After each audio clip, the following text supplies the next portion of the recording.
سورانجاما سوترا التعليمات الأربعة الواضحة غير القابلة للتغيير عن النقاء، الخاتمة، وتأسيس مكان الصحوة، الجزء 1 من 8، مقدمة باللغة الإنجليزية في 24 ديسمبر 2018.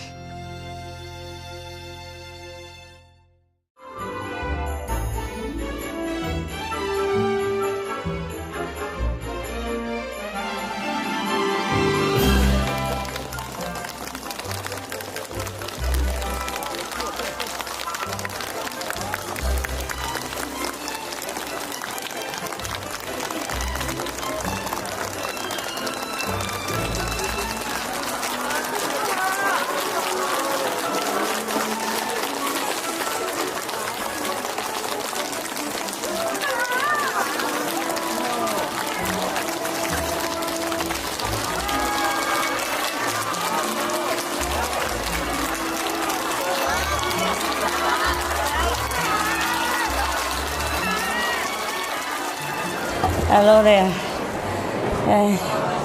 I should have a hat, right? I have one somewhere. I thought tomorrow is Christmas Day, no? Why you wear hat already tonight? I have no idea. I was going to wear, but I thought we save it for tomorrow. Tomorrow I wear it to make up. Okay, huh? Make up for today. How are you? Yeah. 大家好。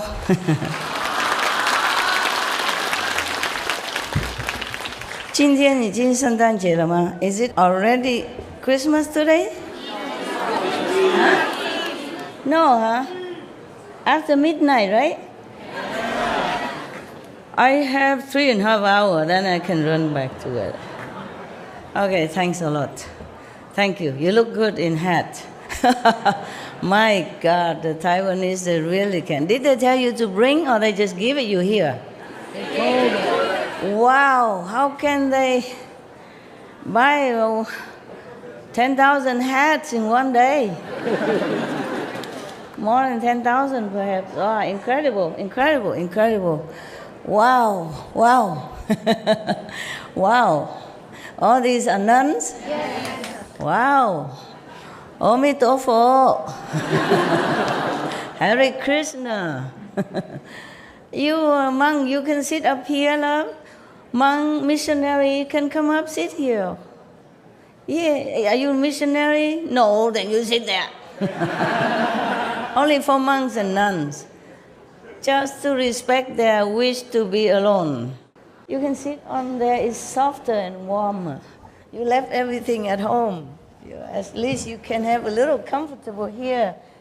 If it's you, you would want to be comfortable. So just make them comfortable as you are. You should do everything just the way you would like it for yourself. It's so simple, my God. Huh? If you're uncomfy, you can also come up and sit a little bit higher. If you have a cushion, it's good. You should take care of yourself, okay? Because you are many, I'm only one. I can't take care of all of you, huh? For the elderly, you should take better care. You know why? The monks especially, because they sacrifice all their life for what? You know? For you, or for, at least for themselves, to be liberated. At least they take care of themselves. The elder monks and nuns, they have spent all their lives in asceticism already, okay? The one who really want to practice, want to follow the Buddha, I want to follow Krishna, I want to follow Mahavira, whomever these masters are, they really want to follow this ideal. So in all their life, they already endure a lot to reach God, whether they have reached or not, but they have done their best, you know, everything they've done according to the ideal, okay? So we, especially the elder monks and nuns, you know, they have been enduring all their lives already, so it's better we take care of them. When we were younger, we're invincible, yeah? And when we're older, it's more difficult to adjust to different conditions. I keep telling you all the time, Yesterday I want to tell you something, and I tell you now before I forgot. I just say something, remember, like in the white magic? Because you were talking about trees. Remember that somebody touched some trees here, and then he felt the vibration, you know, whatever that is, the blessing or the response, the love, whatever he felt, the tree, and he called that maybe Buddha tree. Yeah, all the trees are Buddha's tree, or magic trees. If you have respect for them, they respond, and they help you also, yes. I remember some other people will come and talk to the trees and all that, and have a wishing come true, their wish come true and stuff like that. Because remember last time I told you the story about the Kusha grass gods? Yeah, there was Shakyamuni Buddha, one of his reincarnation. You were not there. Oh, you forgot already. All right, so simple. Every grass, you know, like big, maybe a group of grass, every tree has spirit of some kind that dwell in it. Yeah, take care of the tree, or that is their dwelling place. They are assigned to stay there, and that's their home. Yes, and they do bless the surrounding as their job. Just like police or something, he's assigned to some special station and give him a motorcycle, something like that, to work with. Now, trees, they do have their magical power, their healing power, loving power, and they do help you with advices and all that even, but you, the deaf, don't hear nothing, see nothing. Yeah. So one of your brothers touched a tree, and then he felt something from the tree. Now you know what I'm saying is true, yeah? You heard it yesterday, right?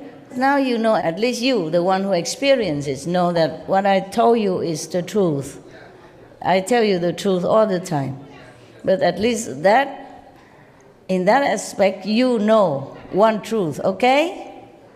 We sometimes don't believe the Master until we experience it ourselves. Never mind, I'm very patient, okay? Very, very, very patient. I wait for you eternally until you know it yourself. Now, the trees and the grass and the plants, they all have their blessing power. I even told you that in Cancun. All right, so now, in the white magic kind of practice, and people even advise you, you know, like you make friend with one tree that you like, and then if you are sick or you have problem, you just come and hug the tree or tell the tree your problem, and then promise you come back again to visit, and then you will get better. Yeah. Please don't hug all my trees, because too many of you, the tree is already feeling scared. Because everybody hugs, then the tree will become like their skin will get worn out. Let them be, okay, huh? No touchy-feely, huh? You are saying already you should bless the trees, not vice versa, shameless. I'm just telling you, this is some kind of white magic that people practice like that, okay? Yeah. Of course, there are many other ways to practice. It's just because yesterday you talked about the trees, so I want to mention that to you as well. Huh?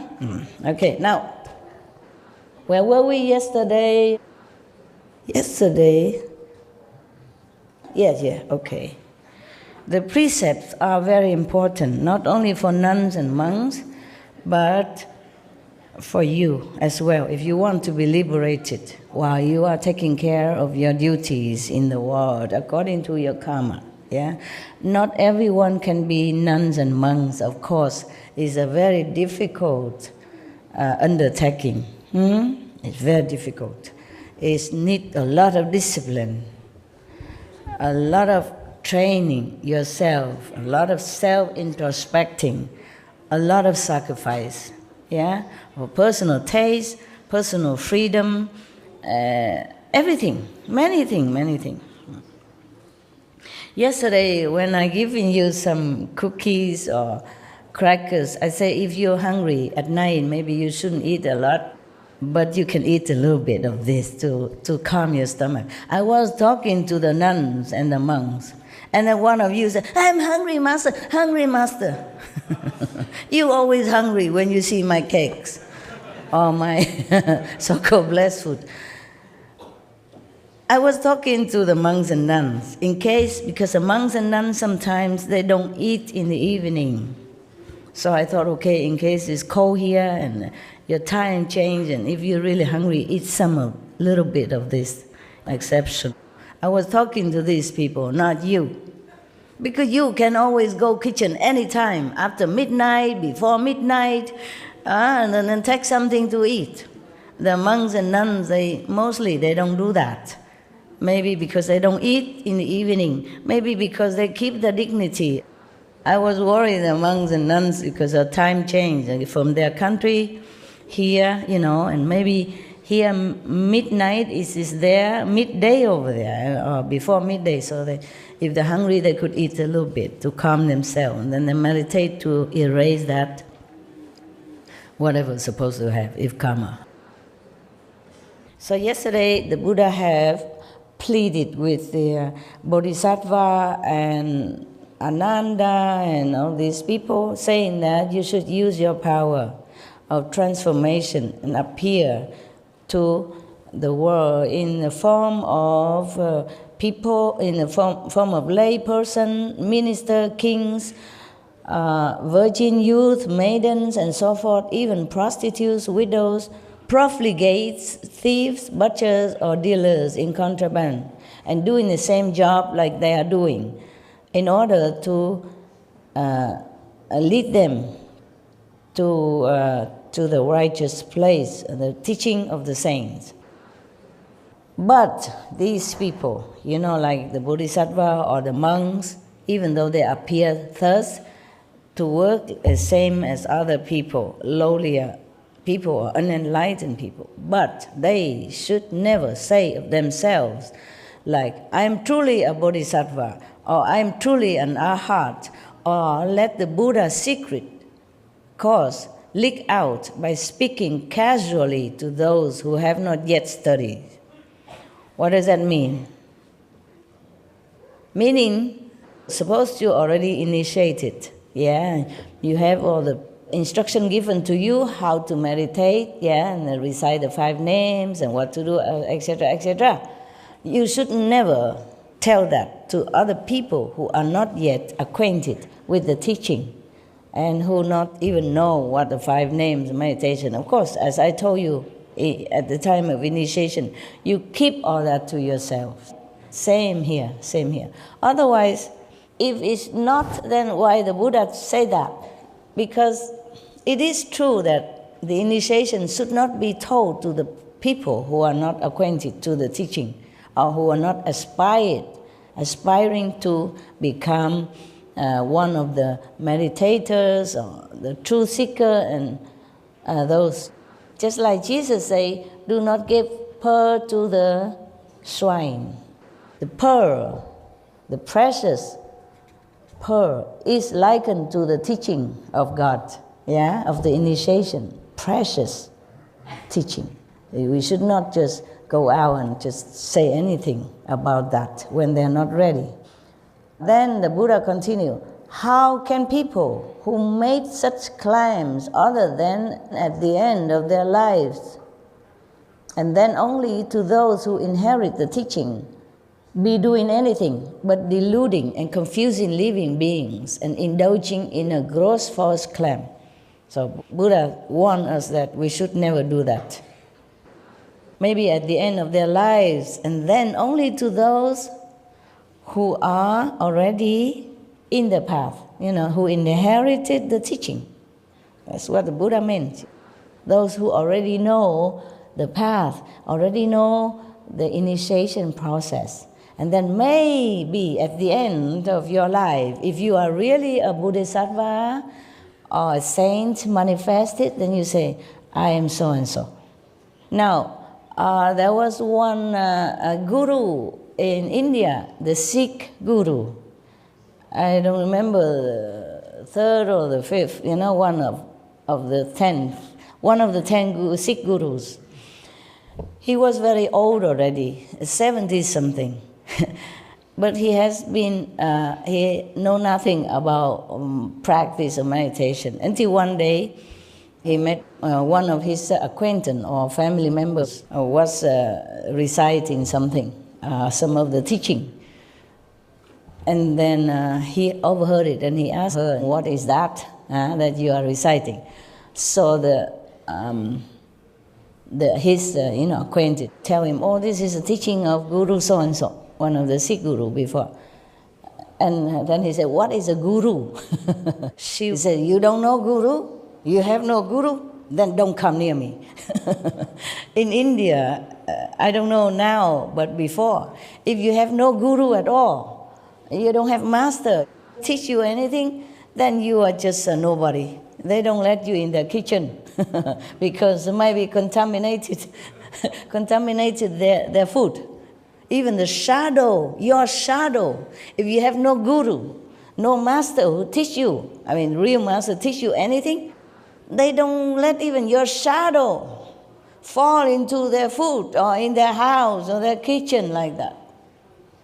They worry that your impurity, your karma, which have not been cleansed by the master power, by the initiation process, even your shadow will contaminate their energy of the houses or of the kitchen. The people who are not initiated never allow in the kitchen in any case. That bad. In Vietnam, we also say if somebody has no religion, no religious belief, they say, "Oh, you are the atheist, the non-believer." That means very bad. That means kind of a degrading, remark. Yeah, no respecting remark. Yes, because only the people who believe in karma, believe in bad and good, that is trustworthy, according to the Vietnamese, tradition. Because if somebody believes nothing, don't worry about the bad consequences of his karma, of his actions, that means he could do anything, because he has no principle to hold his action to be in a straight way or moral standard. Then he could harm you without even caring about the consequences. That's why people say, if you're no religious or no believer, mean you're bad, untrustworthy, very scary people. That's what they meant. You understand? Yes. Because if you fear God, you fear karma, consequences, then of course you will always try to do good things, because you worry about the consequences of bad karma. But if you don't know nothing, you don't believe nothing, no master teach you, no religious principle, then you do anything, you see, and then you don't worry. So how can you trust such a person?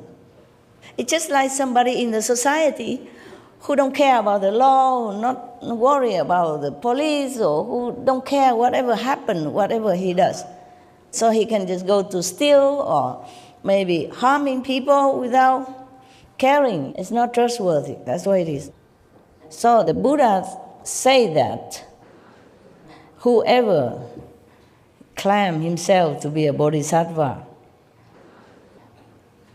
except at the end of their life, when they have to reveal themselves, if they really know they are bodhisattva, and they reveal themselves to those who already in the path, and it's okay. If not, then they are just deluding themselves and others. And that's a very bad false claim, which is one of the greatest lies. Thus, when you teach people in the world to cultivate samadhi, they must also cease all lying. This is the fourth clear and unalterable instruction on purity given by the thirst come ones and the Buddhas and the world honored ones, forever, in the past and now. Therefore, Ananda, one who does not cut off lying is like a person who carves a piece of human excrement. Yesterday we told already, and hoping that it will smell like sandalwood. And already yesterday the Buddha said, if you lie, especially you lie about your spiritual attainment, then it's like a poor person who claimed to be the emperor, and then his head will be chopped off. Very dangerous.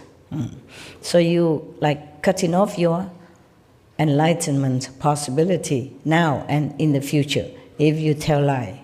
This is a problem. Some people, it's just habit to tell lie. They don't even realize they're telling lie.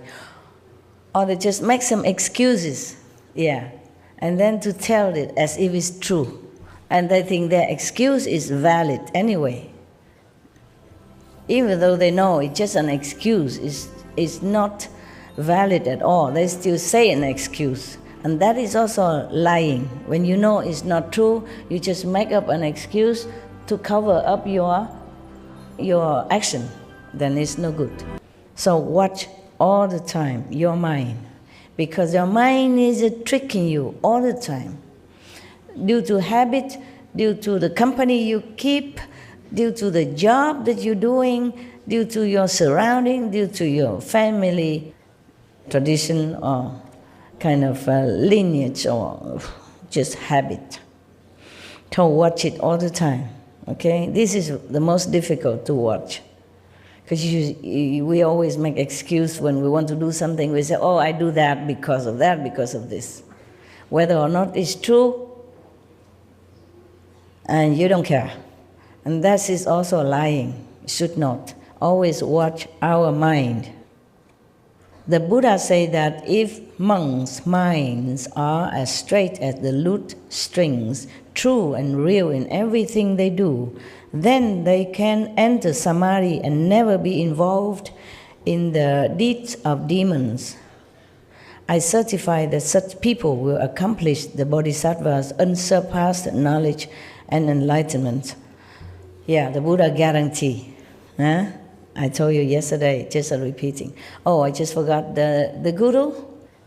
He was very old. One of the Sikh guru was Amar Das. Amar Das. Okay, thank you, my love. Thank you. I forgot. It's a long time since I studied all this. It's 30-something years already. Passed so fast. 40 years even, almost 40 years. Whew, time passed, eh? My God. Okay, so he was very old. And then he heard that, oh, without a guru, you are nothing. You are kind of rejected by even your own friend or your own family members. Oh, and he said, okay, where do I find a guru? Just like, where is a supermarket or something? Somebody who knew him long time. And then show him where to go and find the Sikh guru to study with him. And then he became that guru's servant. Very humble servant. Every day he served him with all his mind, all his heart, all his love. And then somehow, even though he was old already, but he was so pure, so sincere, so thirsty for God, that the guru even passed on the mantle of guruship to him. And of course, the son of that guru, the original guru, was so jealous of him. He find all kind of thing, all kind of picky thing to degrade him all the time. One time he passed by when the guru was talking or teaching, and then he said, why, huh? You think you're somebody, you even grow a long beard like my father. You think that's look like my father, and then you are a guru or something, huh? And like he was very, very jealous and degrading him in front of people, humiliating. Why do you grow such a long beard? For what? And the guru said, it's just to clean your shoes, my lord. You remember that? My long beard just to clean your shoes. Because he was saying you are just a servant, and now you grow a beard like my father, and then you think you're a guru of some sort. And you grow a long beard. I say, I use it just to clean your shoes. Yes. That's what masters are. They are not really boastful. They don't mind whatever said to them. If they are disciples, then of course the guru will try to correct him or her and say, oh, you should not say such thing. It's a bad karma for you or something. But this person he's too arrogant and so too ignorant, and he was already out of tune with the Father's, which was a guru teaching, so he could not argue with him much. So he has to say, I grow it bare long so I can clean your shoes with it. One time I was in India, and one of the master, I don't know what did I do, I don't remember. And he hit me on the head with his hand like this. I said, you're too hard. So I said to him, please use your shoes, master. Don't hurt your hand. I really meant it. I was nobody anyway. And it's just a natural thing to react that way. Because normally, master, if they touch you or hit you, maybe they become contaminated by your karma. So I'm worried, so I told him, use your shoes to hit me instead of the hand. But he didn't hit again. Yeah. Okay. So now the Buddha here also tells us that even if you are a bodhisattva and you use your transformation power to do some worldly job in order to teach other beings, still you don't review yourself. Then the Buddha continued saying that if one does not practice any of these tokens of renunciations of the body on the causal level, then even if one realizes the unconditioned, one will still have to come back as a person to repay one's past debts, exactly as I had to undergo the retribution of having to eat the grain meant for horses. But I told you yesterday already, it's just the karma of the world and the disciple that made it happen that way, because the Buddha would never be in any defilement in order to have to undergo any retribution at all. The Buddha has been Buddha for countless of aeons, and he is never defied in any way. He has never any karma. It's just all appearance in this delusional world like that. Because the real Buddha has become just like an ordinary being. He has to go and beg for food, he has to wear the robe, he has to do things, and it's just like any human beings. So it's just so ordinary that people cannot always believe that he's a Buddha or a saint. Even people try to kill him or assassinate him or harm him in many different ways, or even defiling him, accusing him wrong thing. Like one of the women came and accused that the Buddha make her pregnant. And then the Hufa beat her stomach up, and then the pillow comes out. But the Buddha would never say anything. It's just the Dharma God did that, and then the pillow comes out. Instead of any baby inside, just pillows. Yeah, the Buddha has never harmed anyone, even in that lifetime. He just went out, begged for food, come back, meditate, and teach his own disciples, mind his own business. And still somebody wants to, humiliate him like that. Imagine, huh? He done nothing wrong. Yeah, but he says something like, you don't wear leather, you don't wear silk, you don't drink milk, you don't eat butter. Oh, of course, it probably harms some business. Yeah, and some of these business people probably get angry with him and want to show him up. Yeah, like that. So it is very difficult to be in a position of spiritual teacher. There's always some trouble waiting for you somewhere. There's always somebody who don't like you, even your own disciples. So yesterday we read all that already, so I skip it. Oh yeah, about the prostitute and everything, and butchers and everything already. Okay, Ananda. You ask about collecting one's thoughts. I have now begun to explain the wonderful method of cultivation for entrance into samadhi. Those who seek the bodhisattva way must first be as pure as glistening frost in keeping these 4 rules of deportment.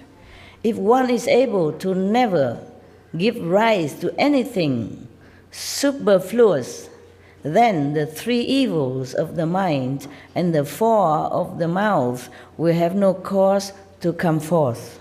So just keep your mind, keep control of your mind. Every time something bad arises, just cut it off. Think of something opposite, something more noble, something clean, moral. Because the mind is just something, it's like a habit computer, and it just keep coming out whatever it has received, by the habit or by the surrounding, by the society, by the company you keep. So just keep him in straight line, walk the line. Before I forgot, we should really thank the past masters, monks and nuns and scholars who have taken time to record what the Buddha is teaching after the master nirvana. And also for the past and present person, lay or monks or nuns who have really dedicated themselves, sacrificed their time and precious health or under any difficult situation to translate this so that I can read it to you. We have to thank them. And may they be blessed forever by all the Buddhas, past, present, and future. May their merit be immense. May they be liberated forever. Thank you.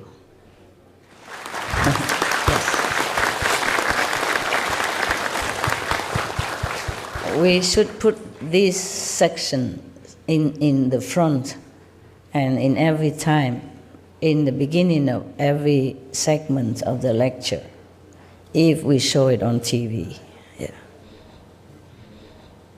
You should put it in the end also, beginning and the end of any segment of this lecture, of this continuous series of lecture. Okay, now Ananda, if one does not neglect these four matters, and further, if one does not pursue forms, fragrances, taste, or objects of touch, then how can any demonic deeds arise? We keep our mind pure, simple. Have what we use what we have what we need. Need and greed are different. Therefore, we have to keep our mind in a straight line, knowing how much the mind can lead us astray. We have to keep it under control, using the Buddha's teachings.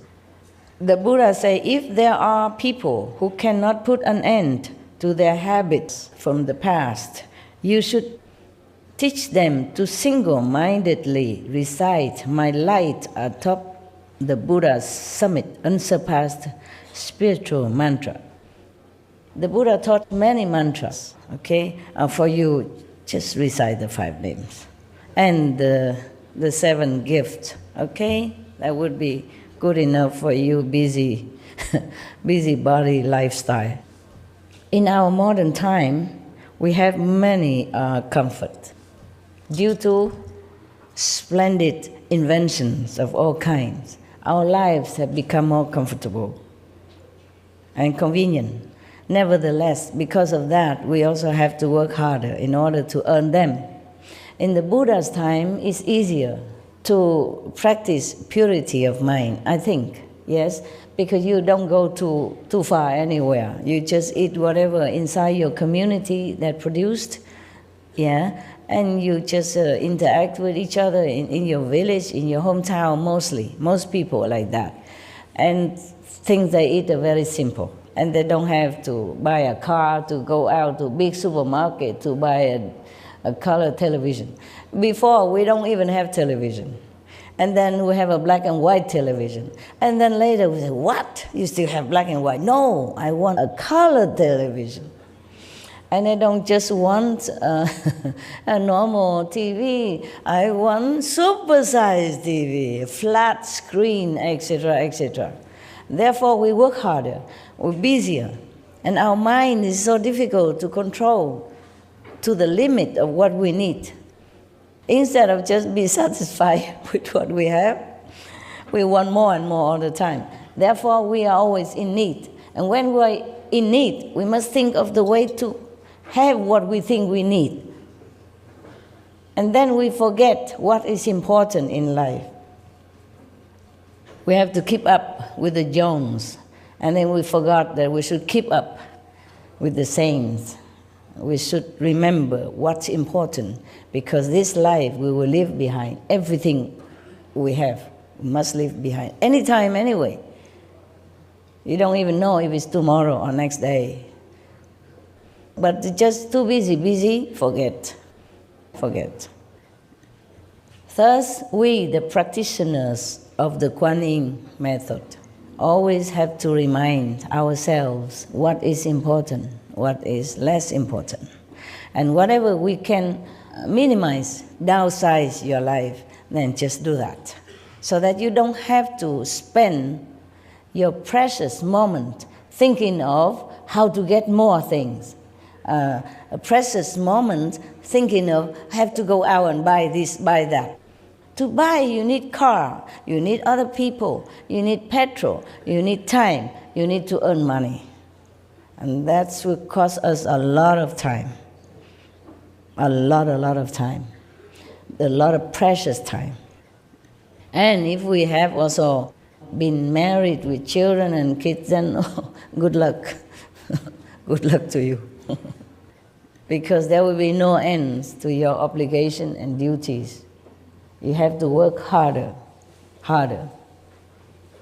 Being a monks and nuns is a tough job, but I don't know if it's tougher to be lay people with families and children and the in-laws and the both side in-law and the death anniversary, birth anniversary, marriage anniversary. Whoa, if you forget. I think my life is tough because I work so hard. But it is different. I work for the world. I work for others. I don't work for myself. Of course, I do work for myself also, but that is not the point. Most important is work for the world, for others. So whenever I go somewhere, I do something. I always ask, is this good for the world? Is this better for the world this way? Where do I stay so that I can meditate better? Where do I stay so that I can get a better spiritual merit point to give it to the world? Always this question. I never ask like, where do I stay so that I get more food or more comfortable, I become more pretty and get more things, nothing. I came here new, like all of you. I have no true a house yet. I just stay in one of the ready-made house. We have many buildings already here before, and all the Buddhas and Bodhisattvas, they resided here before we came. So I just let it be like that, okay? So all of you, the Christian, the Hindu, the Sikhs, the Jain, or the Seventh-day Adventists, the Hare Krishna, do not think that Master is biased with Buddhism. It's not like that. This place has been for Buddhists because the people are Buddhist, okay? They are vegetarian, I know that. So they put a lot of Buddha statues, Bodhisattva, Bodhidharma, and all that around. And they also have other kind of lesser Bodhisattva, some divas or local gods and stuff like that, but they moved them all already. Their own gods, they moved. Just the Bodhisattva and Buddha already stationary. They stand fixed, they don't move. So we just leave them as is, okay? If I can, I have time, I will invite others, saints, to come to our place. Yeah, because now this place is officially ours. We can have more gods.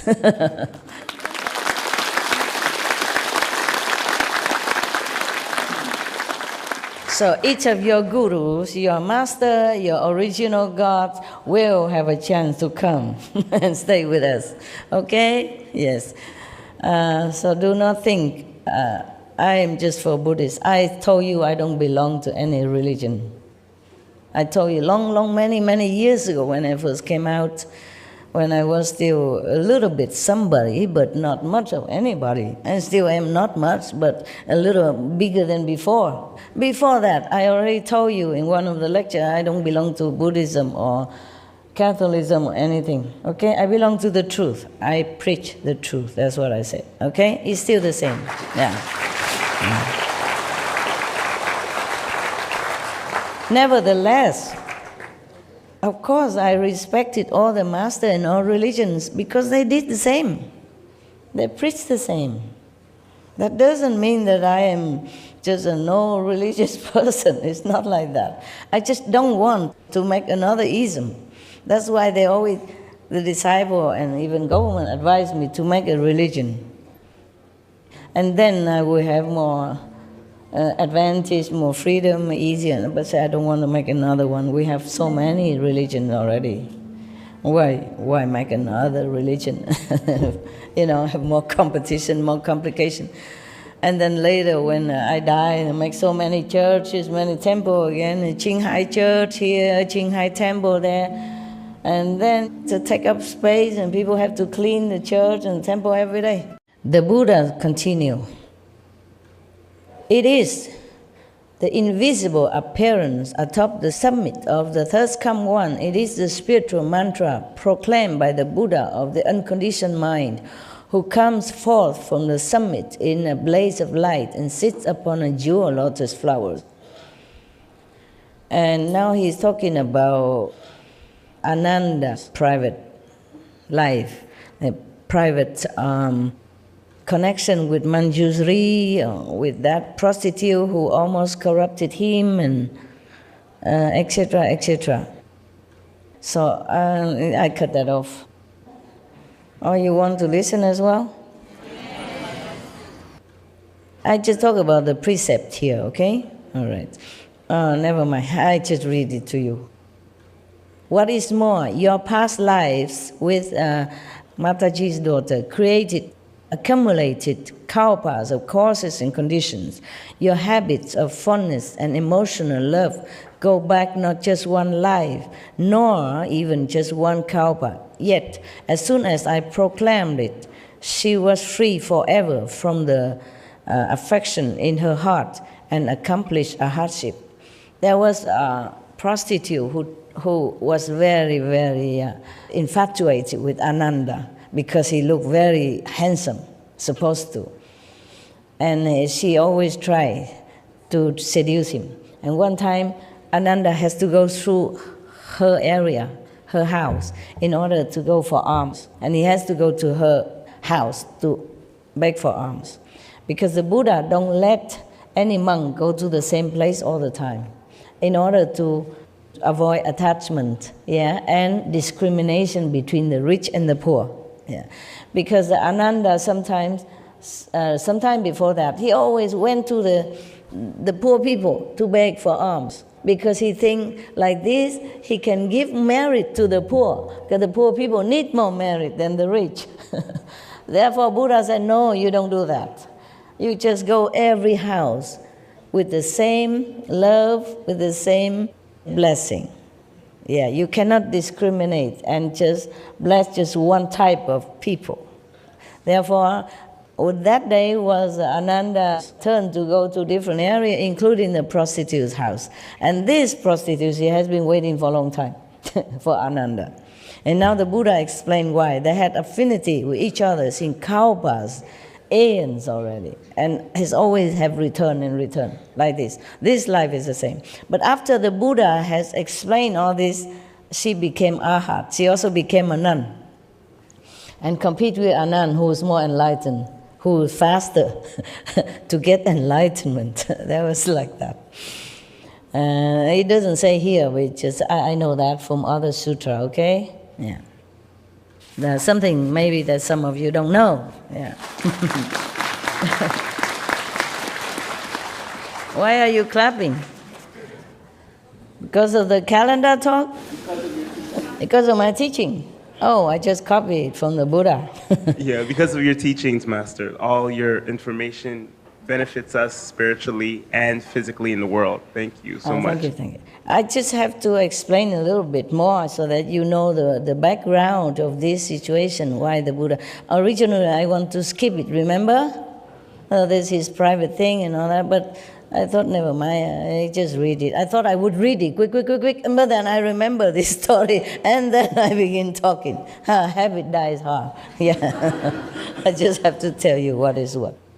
Okay then, now, so she has accomplished a hardship, this so-called prostitute.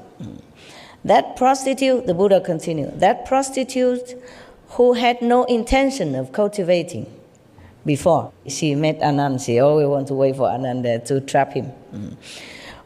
She was imperceptibly aided by that spiritual power and was swiftly certified to the position beyond learning. Oh, she's gone so fast into the spiritual elevation, beyond learning.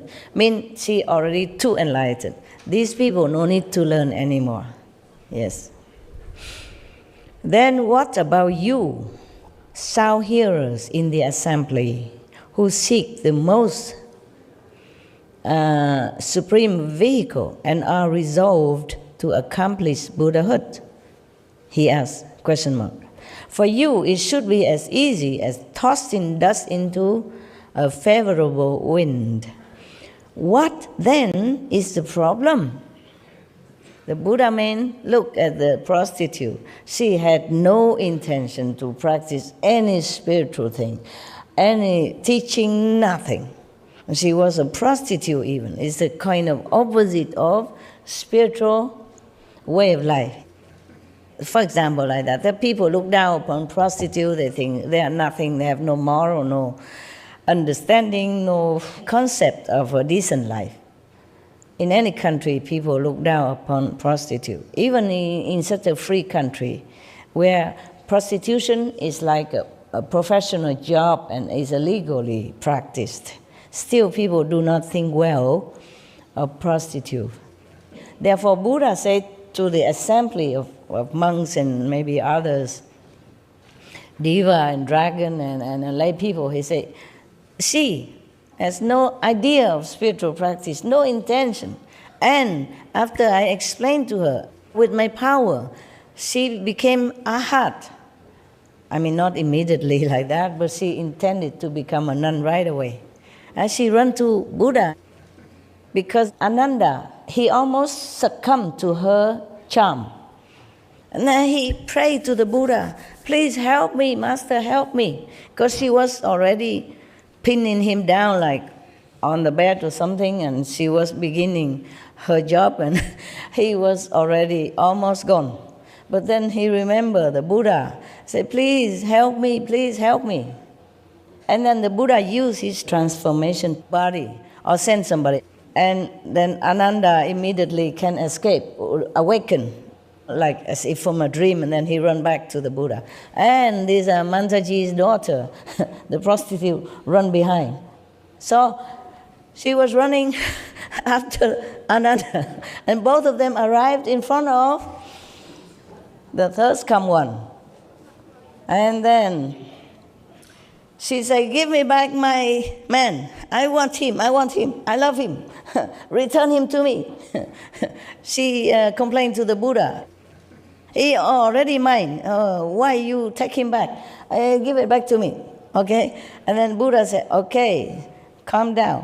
What is it about Ananda that you like him so much? She think about it. Said, I like his eyes. Yeah. She couldn't say anything. It's too much in love, too much, very already too intoxicated in her physical desire and love for Ananda. This is because of karma in the past lives. You see that? Okay? She cannot help herself. She cannot. Of all the men that she knew in the past, and that up to that moment, she cared about nobody. Prostitutes, they do business. They don't fall in love, nothing. But only Ananda she likes. And whom she's in love with? A monk. That's the problem. So she said to the Buddha, I love Ananda's eyes.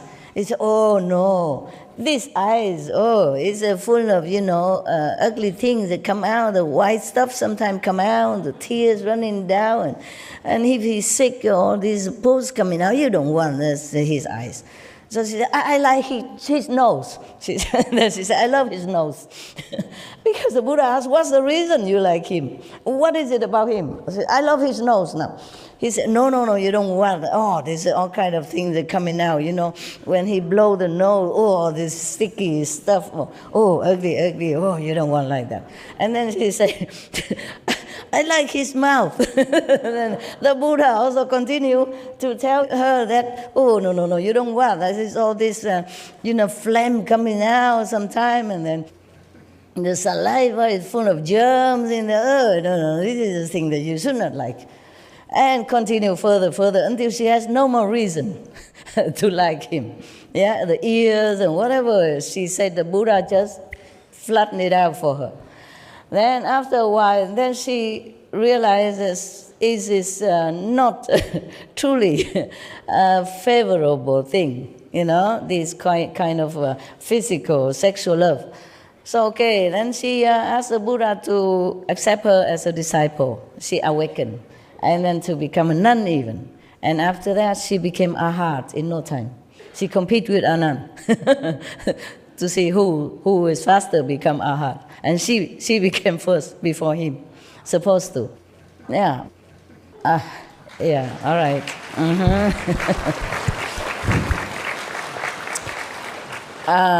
It's not because Ananda was slower or less spiritual. It's just his destiny to serve the Buddha first, okay? And to try to remember everything the Buddha said in the assembly, or whatever happened in the assembly, on all the spiritual stories that happen within the Buddha's assemblies and disciples. Just like nowadays you have miracle events, miracle stories and all that. Before there was no record player, so somebody has to write it down or memorize it all. Ananda that was his job. You see, if he became Buddha too quickly, maybe he could not do this, because he will lose his intellectual power, memory, so that he can become more pure, become Buddha. So he has to continue to be so-called a little ignorant until after Buddha passed away. Yeah, after Buddha passed away, he became enlightened immediately and became arhat, and become one of the successors. I was telling you that whatever good for the world, good for other people, then I would do it no matter what. So I'm just new like you here, and I forgot that. I totally halfway forgot. Now I continue that. Buddha, please wait. I come back to you. They have prepared for me a room, on the second floor. More comfortable, of course, with aircon. It was a VIP kind of room. And they put some of the thing I need already there, But when I first came here, immediately I say, I don't stay in any of these rooms. I stay up on the roof. Just put me a tent up there, and I'll be fine. I like it, okay? I like a tent in the open air. And put me a kitchenette there with something in case I need to have sometimes I don't like solid food, I just want to cook a little soup, rice soup or something. So that's what I did. But then they continue working until before we begin our retreat. So I had to put up with the second floor of the room, okay? And then it becomes so comfortable. After you live there for a few days, you have aircon, hot, cold, whenever you want, and ensuite bathroom, toilet, and everything already put there for you, special shampoo, and special conditioner, and good smelling soap. Oh, it's already nice, and bubble bath. Then I continue to stay. I didn't want to leave. This morning, I forgot, and then I asked the heavens again, okay, I'm too tired to check it out. Tell me, is it still better that I go upstairs, better for the people, Oh, is it better? I continue to stay here, which is comfortable. I didn't ask for it, making an excuse for myself. I didn't ask for it, people did it for me. You see, I did not ask. So is that maybe heaven's will that I should stay here? Comfort. Because upstairs on the roof only a tent, a big tent, with a table, to work. It's actually like like an office. And a sofa, okay? No aircon, just maybe a heater, small one, all empty, okay? And later on, I came back and I saw the mosquito screen all around. It's like a room again. I said, oh no, terrible, I don't want that. I just want a tent, okay? And all around empty, I like that. It's not like screen all in with door and all that. Even though it's just a mosquito door, I don't like it. And this is one more excuse for me to continue to stay in the comfortable aircon. Already made all the clothes, beautiful hanging. Easy for me to do anything. So easy. So another excuse to stay. That's why I keep staying a few more days, and I didn't think about the roof anymore. Besides, they took away all my kitchenette stuff. Another excuse. Okay? What should I do up there? I don't have anything to cook. No pan, no pot, no cooking stoves, no bowls, no spoon. I keep listing it, You see that? I have nothing. Yeah, our minds like comfort, yeah? Even I like comfort, yeah? Especially when you're older, You have aircon, it's warmer for your back, and it doesn't stiffen your legs, and all kind of excuses I have. Yeah. But then suddenly this morning I was thinking, oh, maybe just a trick. I should go upstairs because that's my instinct. The first day I came, I said, I don't stay in any rooms. The room has been slept in by people and used for years, decades already. I should not stay there, even though I throw all the beds out already. Just have a new sofa in and office, a table and all the office stuff, a document to work. So it just looked like an office. One sofa and a table, empty chair, like that. It's not much. And it was okay too, comfortable. Because they normally use it just for bedrooms. You come in, you just see the big bed. Nothing else. And it feels suffocating. I don't like it. Because the room already small. You put a bed in there, you can't do anything else. Even you put a chair or something in it, it feels too crowded. So I throw all the beds out anyway already, and it's more comfortable. But this morning, suddenly I wake up and say, oh no, maybe it's not too good to continue to stay here because I feel too relaxed. It's a relaxing room. It's a rest area, and my mind will not be set on working. It's the atmosphere in the bedroom is always make you feel relaxed and want to sleep. Rest, especially when I didn't ask for it, maybe heaven's will, This morning I asked, I said, okay, I'm too lazy to move again, all my things upstairs again. But okay, what is better for my work, okay, for the world? And they say, move, leave this room. I said, what, really? Repeat again. So they say, leave the room. It's better, okay? Better for you, my work, yeah? So immediately I left. Immediately, at that minute. Yeah, I don't want to further arguing with my mind. I know it is the right thing. It's my first impression anyway, and I wanted to do that. My tent is still up there, okay? And so I move whatever necessary. I couldn't move the whole thing yet because there are clothing. But I moved the symbolic of work, like computer, telephone, bathroom stuff, toothbrush and stuff like that. And a blanket, So that is already a symbol of my new life, a new area. It's all the necessity. And there's some clothes. Yeah, so it's okay. The mind can trick you for comfort. I really felt very comfortable in that room. Often I can't sleep very well, but in that room I sleep so well and I feel peaceful there. That's why I didn't want to leave. I thought it's heaven's will. Blaming it on heaven. It is not true. Sometimes a comfortable place doesn't mean a good place. Okay? You might not have peace at the end. Not peace within yourself only, but peace with other coordinating people. If you stay in one bedroom, for example, and to work from your bedroom, if you have no choice, then you have to. But if you have choice, you should separate your work and your sleeping area. Now, feng shui-wise, it's like that. Because your sleeping area is your sleeping area. And if you work from there, people don't cooperate with you. It's just naturally, because you order from your bedroom. Your bedroom is supposed to be your sleeping area, resting area. It's not for working. So at home, if you don't have more room, you have to put aside one corner for working, okay? Yeah, and when you finish work, you just shut that down. And if you can, you put a curtain or something, okay? Put something separate or some plants so that you have more efficiency in your work. There are more of this kind of cooperation between colleagues. Of course, I was too comfortable. I even forgot about feng shui or whatever shui that was.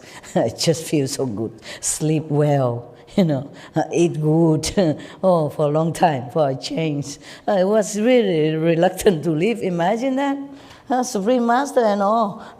Still like the bedroom. All right. But I moved immediately as long as heaven reminds me. For what purpose I was here? It's okay, just a few days. Good excuse. Yeah, take a rest. Okay, forgive me. Weakness of the body and mind. So I'm not always tough as you think, huh? I also love comfort. Yeah. And how you say, security.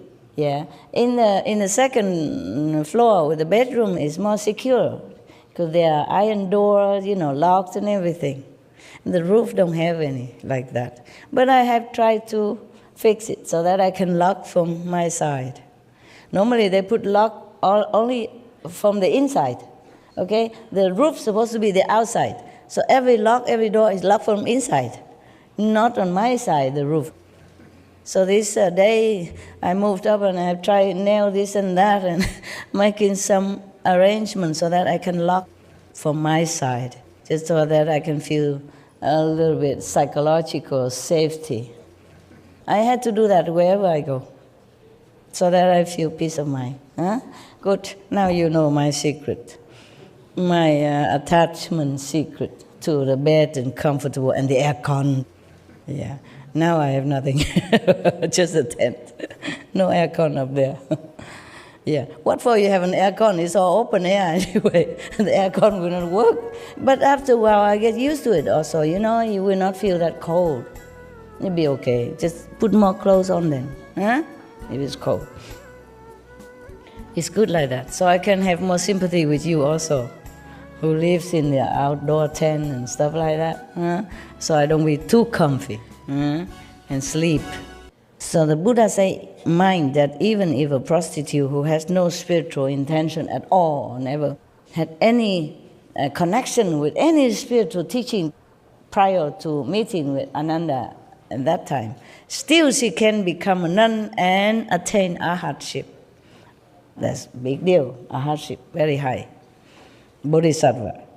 Therefore, how can you not? That's what he meant, okay? His assembly, yeah. And you also, of course.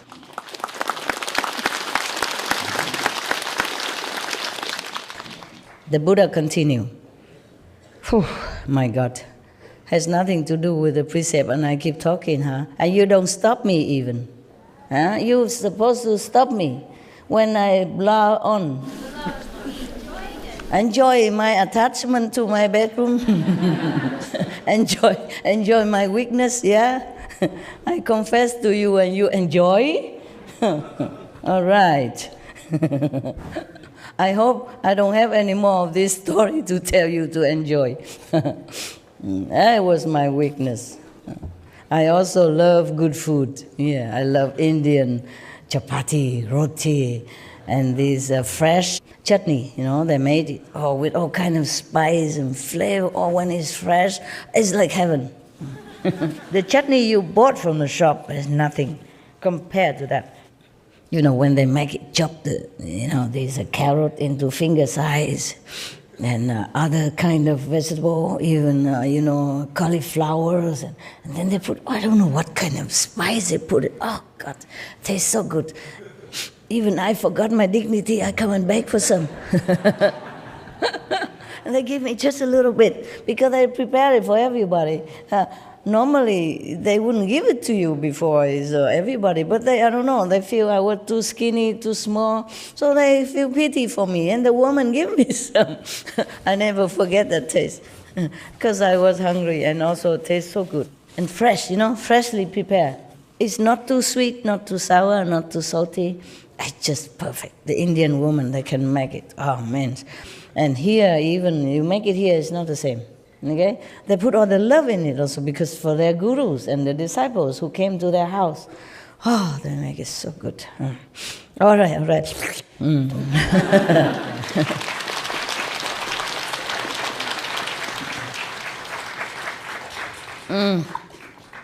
I don't look like a nun or monk anymore, but I really ate only once today.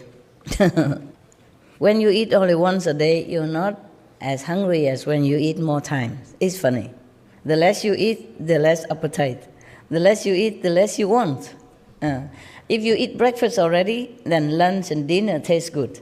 But if you eat nothing in the morning, nothing else, then the meal you taste, no matter when, it don't taste as good. Therefore, you don't even eat a lot. You don't feel such a tasty like as if you had your breakfast first, and then many hours have lunch. If you have no breakfast, you just eat, but you don't feel. It feels okay, but not no big deal. Now, the Buddha continue, and those in the final age who wish to sit in a bodhimanda, meaning sit in the meditation, the enlightening meditation method. Sit in that way, not just sit, but really have a purpose, a method, a goal, and a truly deep understanding of why you're sitting. Otherwise, you just sit, no use. There's one more advice for you. If you want to sit longer without moving much, you have to sit full lotus. I cannot do it here because it's not very favorable here. If you sit in the full lotus position, you can sit longer. Although it might be uncomfortable at first, but after a while you get used to it. See it or not?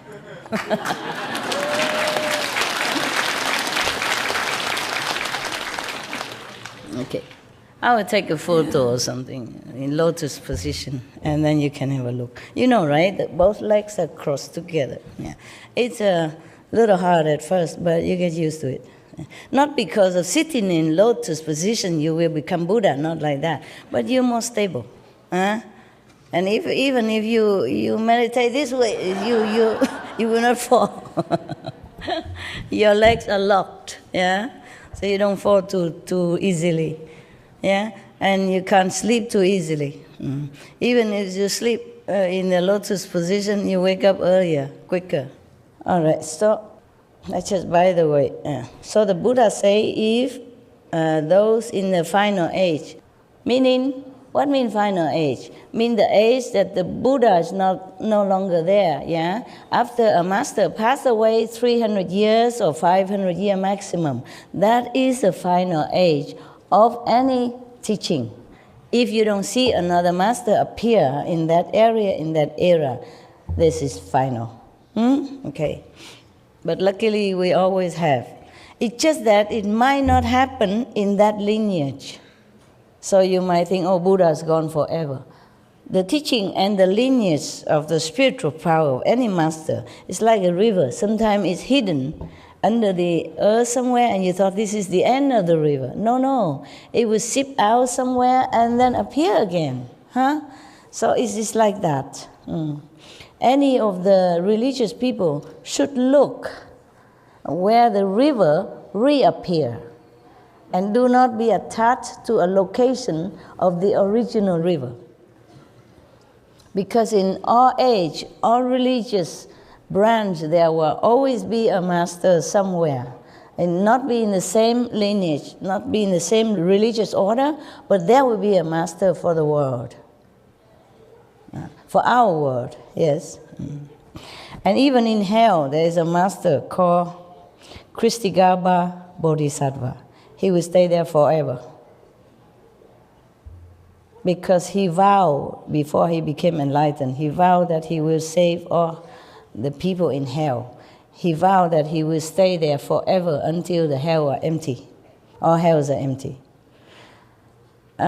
He said, if all hell's not empty, he will not take on the Buddha's position or fruit. He won't become Buddha if all hells are not empty. So he continued to stay in hell to teach the hell beings, whoever he can teach, whomever still has enough, a little bit of spiritual inclination, he teach them. And then slowly he bring others also to the understanding of the truth, and then continue further teaching, and then release their karma, or because of that, their karma will be lessened or cleansed, and then they can reincarnate as a human being or a diva or ashvara, and then continue further. Yeah. That is Kristigaba Bodhisattva. Oh, there are endless sutras in Buddhism I like very much. Maybe one day I will read you this Kristigaba Sutra. Yes, it's very interesting. He talked about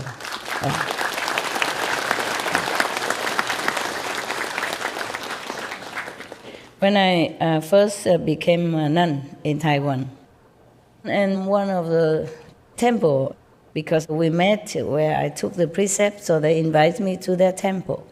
And the monks and nuns, normally, many of them, they go out to recite the sutra when somebody dies. And their relatives invite them to come recite sutra to help to liberate the soul of the dead for 49 days, or some days at least, yeah, some weeks. And these monks and nuns also do that job, and they also asked me to come along. I also came. Of course, at that time, I cannot recite this sutra in Taiwanese, where I recite Amitabha Buddha for them. It's fine. And they recite theirs. I just recite quietly, and the 5 names, yeah, at that time. And later I saw they cook with chickens and ducks and porks and stuff like that. So after their session, I called the monks and nuns in the temple. I called them and said, this is no, no, no, no. You have to tell the people who don't understand that in the Kristigaba Sutra, they call it Ti Chang Wang Pusa, means the Earth Store Bodhisattva, the one who vowed to save all hell beings before he became Buddha. That means forever, endless in this world. There will be always someone in hell. If nobody can save them all, then it's like that.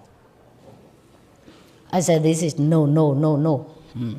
If you go to recite sutra to somebody who died, you have to tell them, no, no meat, only vegetable. Otherwise, the soul of the dead will be having bad karma. Maybe have to go to hell for that, or maybe delay, cannot go to heaven because of that. Maybe delay of liberation, depends. So you have to tell them that. It says so in the Kristigaba Sutra. If any dead person, the relative, kill or offer meat and animals product in the name of the dead will be in trouble. Bad karma, and may go to hell, may suffer more. Okay? So you have to tell them that. You have to bring the sutra and tell them that. And then they bow to me. They put their arms together and say, you, Kristigaba Bodhisattva. I said, no, no, no. I read Kristigaba Sutra. I must remind you, we monks and nuns must tell people, because they don't know. They have no chance to read any sutra. They're busy working. And they just go Buddha temple, bow, put some fruit and then take it back and eat. they never have chance to recite sutra. That's why we become monks and nuns. So we have more time to study the Buddha's teaching. And then because we are study already well, we must tell people who don't study it. It's not that you monks and nuns always go and just reciting things and then take an offering from the red envelope and go home. No, we study well because we have time, because we forsake the family time, we don't do business, we don't worry about mundane occupation, so we have more time. That's the purpose of being monks and nuns, so we can study a lot more. And then we have to tell people. And then they bow to me. I say, I'm Kristigaba Bodhisattva. I said, no, I'm no Bodhisattva. I just study the sutras. And then they was very respectful. I said, from now on, you tell people in advance before you come. I say, if you want me to come recite the sutra to bless the deceased, you must cook vegetarian.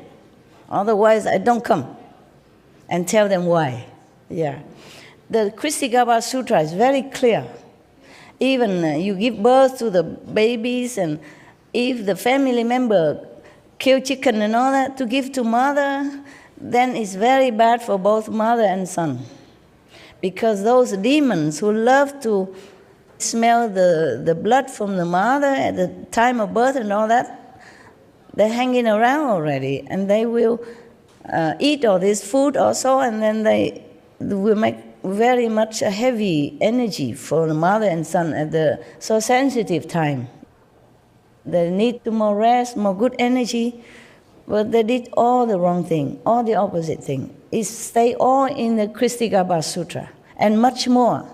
In the Kristigaba Sutra, it's even say that the Kristigaba Bodhisattva tell the Buddha that, I observe in the whole physical world, all the beings, every little second, every little minute, nothing they think, nothing they do doesn't cause karma for them. That bad. Therefore, you recite the 5 names all the time, okay? So that you don't think negatively. You don't have chance to act anything negatively. You protect yourself from attracting, so that you don't attract negativity to you as well. And bless your surrounding with this holy energy that you brought forth with you from the initiation power.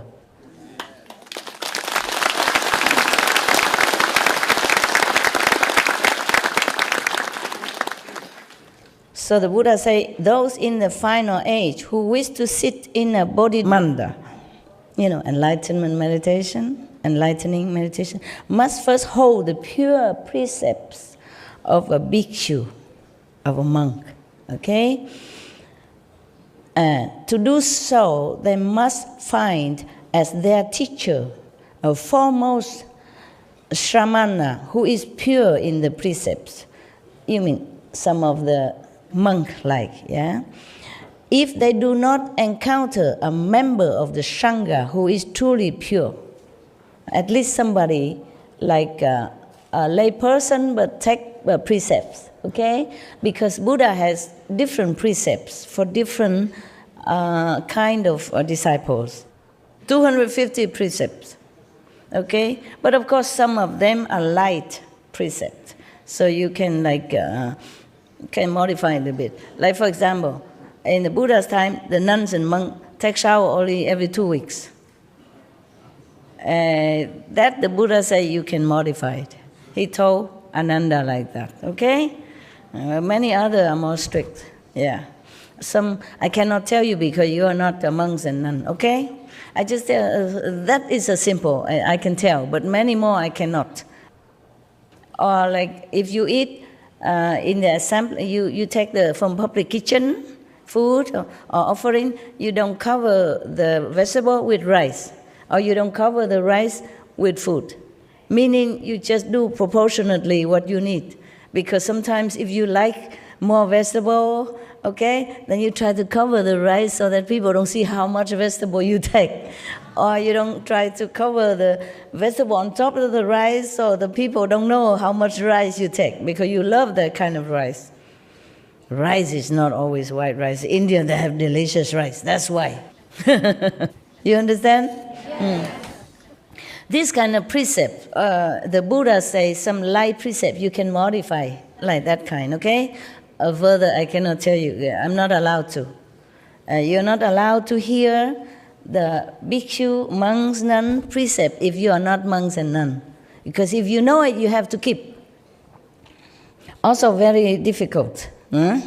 Many precepts are difficult for lay people, okay? Because the monks and nuns, they're not supposed to have any man-woman relationship, for example, like that, yeah? So there are many precepts for that, and you can't keep it. It's difficult. It's very detailed and sensitive also. I can't tell you. You should not know unless you want to become monks and nuns officially, then you take the precepts and hold it, okay? Yeah. Keep it. But right now, you keep these 5 precepts that the Buddha explained. That's good enough, okay? And the 5 names and the gift, if I have given you, okay? That's secure you to go to heaven, all right?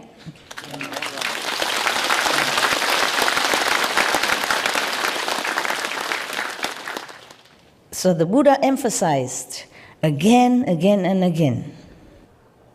So the Buddha say, in the final age, mean when the Buddha already in nirvana, if anybody want to follow this kind of meditation, that he passed down to his successor, then they have to find the teacher, a foremost shramana, is somebody lesser than monks, but keep the pure precepts. Like the monks and nuns, they have 250. And the one who take bodhisattva precept, maybe 10 precepts, but have to keep it very purely, 100% pure. And the other normal 5 precepts. Therefore, the Buddha said you have to find somebody, foremost one, to keep the pure precept, like the 10 precepts, okay? All the 8 way of vegetarian, like last time I explained to you. Then that person can transmit the Dharma to you. Just like now, some of the residents can transmit the initiation to you while I am still alive, but don't have to be present at the initiation place. And then the Buddha say, if they do not encounter a member of the Sangha who is truly pure, then it is absolutely certain that their deportment in precepts and rules cannot be accomplished. So that. If you want to practice, for example, the Kuan method that the Buddha transmitted, you have to find the pure monk or the pure bodhisattva layperson to transmit it to you. Otherwise, it's not valid. It doesn't help you, okay? It doesn't work. All right. Now, after accomplishing the precepts, they should put on fresh, clean clothes, light incense in a place where they are alone, and recite the spiritual mantra spoken by the Buddha of the mind 108 times. The one that the Buddha tell you. Actually, in many sutras, there are many mantra reciting by the Buddha, okay? Hey, guy, you cannot see me very well, huh? Some of you, huh? Yeah, poor thing. What to do? If I stand up, then the people behind don't see me. If I sit, then the people in front don't see me. Yeah, this is the life we have here, okay? It is not perfect, yeah? But you are perfect. You will be perfect. And that's important.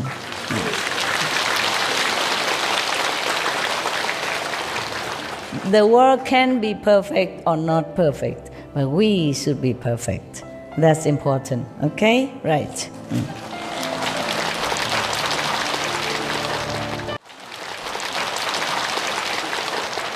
See, the Buddha always emphasized the precepts. Again here he said, after accomplishing the precepts, they should put on fresh, clean clothes, light incense, and recite the spiritual mantra spoken by the Buddha 108 times. Why is that? It's just one of those numbers, okay? 108 times so that you don't forget. After initiation, you might forget the 5 names. Just go somewhere, recite it, make sure you remember, so that every day you continue to practice, so that your mind will be ingrained into this spiritual power already. Yeah? Not just after initiation, immediately go out, chop something, or chat. Try to find your quiet, peace place. Continue reciting the 5 names. Remember, refreshing yourself, the instruction, and all the levels, landmarks, so that you won't forget. After that, they should secure the boundaries and establish the Bodhi Manda. After you remember already, okay, then you must know that when you meditate, you should be alone in some secure place so that nobody see you. Better. In the countries within them, they should seek for the unsurpassed thirst-come ones throughout the 10 directions to emit a light of great compassion and anoint the crowns of their heads. In the countries within them. What does that mean? How can a country be within you or anyone? Okay. When you meditate, you are in different levels of consciousness. Maybe you pass through them, or maybe you contain them, or maybe you just remember all this landmark at the time of initiation so you can recognize where you're going. The Buddha said to you, within them, within these countries, but within those countries within you. That's why the Buddha say, in the countries within them meaning these people, the one that he just mentioned, the one who practice Bodhi Manda. Same in the Bible. Bible say, in my Father's house there are many mansions. It's the same thing, okay? So remember all that. What? Can I relate something with you? Tell me. Because you just say contain something, and what is happening in the last 4 months? I always assimilate 5 names. With one time was 2 masters, then 3 masters, now it's 4 masters, including you, and God. And God is the one that contains all of them. And every time that I recite them, now I am right into that circle myself. And when I'm in that circle, I don't know nothing else. Of this world, right? Okay. Yes. You're in Samadhi, yeah, it's good. Yeah, you mentioned that contain, and it's like that, yes, sense, yeah. Yes. What the Buddha Thank say you. here is, in the countries within themselves. You see what I mean? Within you, within those people who practice after initiation. He didn't say in the country, in their country, or in the heavens, or they say within them. All the masters speak the same language, yeah. In my Father's house, there are many mansions, okay? The kingdom of God is within you. See, the Buddha say, all the countries within them, meaning the spiritual level of practice within them, okay? Then they should seek the Buddhas, they should seek the blessing of the thirst-come ones, meaning all the Buddhas, in the 10 directions to shine great compassion light toward them, toward these practitioners, and anoint the crown of their heads. Yeah, bless them. Ananda, when any such pure bhikshus, now bhikshunis, he also saying that now, meaning female monks, yeah. When any such pure monks and nuns or white-robed donors in the Dhamma ending age who can rid their minds of greed and lust, hold the Buddha's pure precepts, and in a Bodhi Manda make the vows of a Bodhisattva, and can bathe upon entering each time and day and night for 3 weeks without sleep, continue this practice of the way, I will appear before these people in a physical form and rub the crowns of their heads to comfort them and enable them to become enlightened. The Buddha will manifest just like transformation body, yeah? Even though it look like physical body, but it's not the Buddha in physical body anymore. So the Buddha say that after initiation, if you secure your place and you do practice for 3 weeks long without sleeping, like I guess a retreat for three weeks, and keep the pure precepts, no sleep. I don't think I should tell you this because it's your specialty. Okay, wait a minute. So the Buddha say if they can do that, the Buddha will really appear to them and help them, rub in the head and help them to become enlightened. What is? I want to tell you actually that you did that for me. And it? When I first decided to initiate, right after I got the convenient method, I was having trouble understanding how to feel here, and I was trying to meditate, and I sort of fell asleep, and I had a vision, and you walked up to me, and you handed me some cream, and you said, oh, well, just rub this on your forehead, and it'll work. And after that, always, every time I meditate, I could feel. Okay. And yeah. You still have doubt whether or not I'm a master. Thank you very much. No, that's not what I meant, Master. I mean, not now, but I mean, if some days ago or some. There's always the small part. The mind, yeah. There's always the small part, but not in the heart, Master. Of course, I know that. Otherwise, you wouldn't be here, right? Right. Thank you, Master. It's just the mind tricking you, but your soul knows. Your That's intelligence knows. Yeah. That's why I told you you are a smart boy. You don't need to ask what is the proof or what is what. No need. You know it. Okay. Okay. Right. Thank you, Master. Don't let the mind trouble you and rob you of your enlightenment and faith. Yeah. Faith is the mother of all virtues. That's what I said. Yeah. Buddha say that the same. Jesus said, blessed are the ones who do not see but believe. Because for them is the kingdom of God. Because they're pure, you know. Maybe their karma blind them not to see vision or light for that period of time, temporarily, but they believe in the master teaching. They still inherit the kingdom of God. They still go to heaven, okay? Yeah. All right, thank you for telling me that. You look fatter today. Did you eat a lot or something? No, I mean, your face are rounder, kind of more relaxed. Maybe it's your blessing, Master. I don't know. Okay. But thank you. No, I don't mean about eating, but your face look more round, you know, more lovely, yeah. More soft. I meditated well last night, Good, I guess. good. Yeah, you can see that. More restful. Very smooth, yeah, smooth. Face smooth. Energy smooth. Thank you. Congratulations. So, Buddha continued. Ananda said to the Buddha, now Ananda talk, were Honor One, enveloped in the thirst come one's unsurpassed, compassionate instruction, my mind has already become enlightened, and I know how to cultivate and be certified to the path beyond learning. But for those who cultivate in the final age and want to establish a bodhimanda, how do they secure the boundaries in accord with the rules of purity of the Buddha?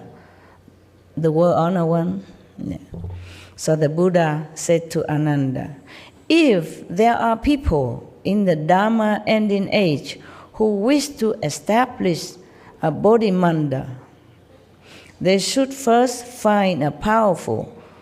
Oh, this is a very long story. If you want to build yourself a bodhimanda, okay, the meditation retreat kind of place, yeah, secure, peaceful, so no disturbance, meaning you be away from your family and your job or your usual surrounding. Then you have to build a place for yourself.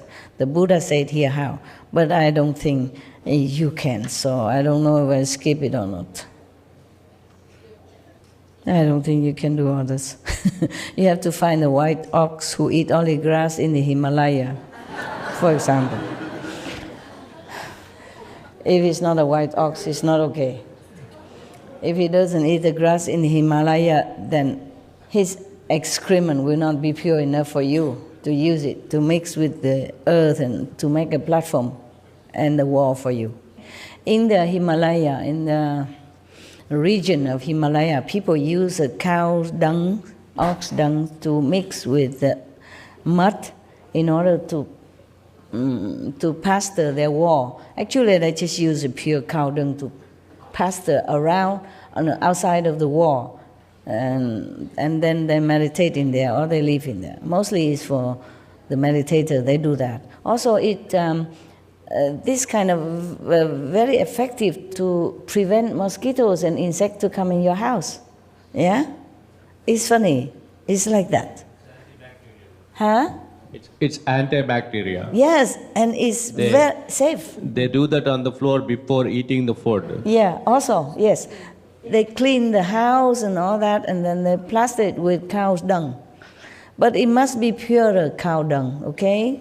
Because if the cow eating all kind of not pure food or garbage outside, that might not be effective, at least psychologically or spiritually, yeah?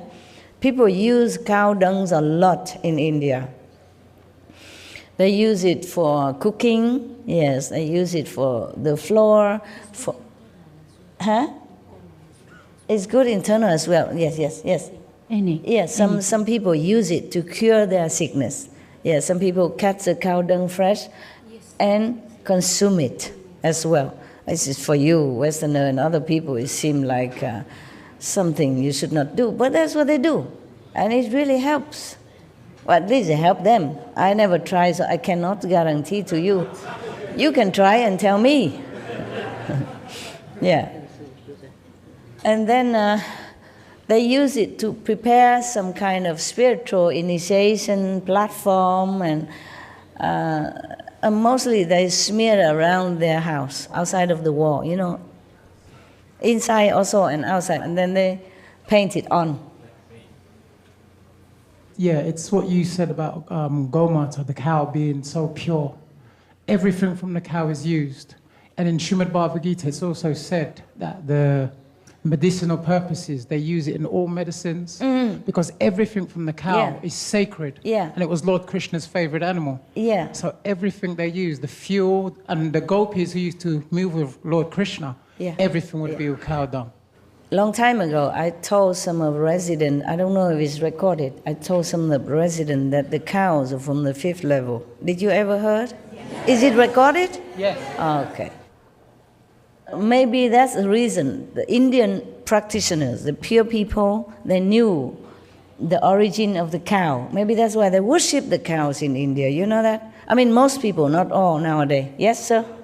They're doing organic farming using cow urine. Like they have 10, 15 cows together. Instead of watering the plant, they use cow urine as an organic farming. Yeah, okay. They use many things of the cows, and they worship the cows too. When they see the cow, I saw some Hindu people, they go and touch the cow and touch their forehead. They touch the cow's feet and touch their forehead. It's as if you prostrate to the cow's feet. If you touch somebody's feet and touch your forehead, it's a sign of respect. Correct? It is part of a tradition for a woman to, after get married, she actually feeds cow for a certain number of days to have safety of the husband. Oh, very good. Wonderful. Wonderful. You see that? So I have always told you that a country, rich or not, materially doesn't matter too much. But spiritually rich, it matters, yeah?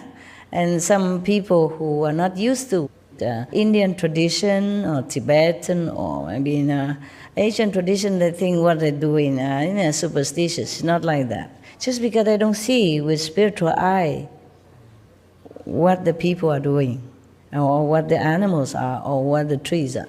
Just like one of your brother, he touched a tree and he fell.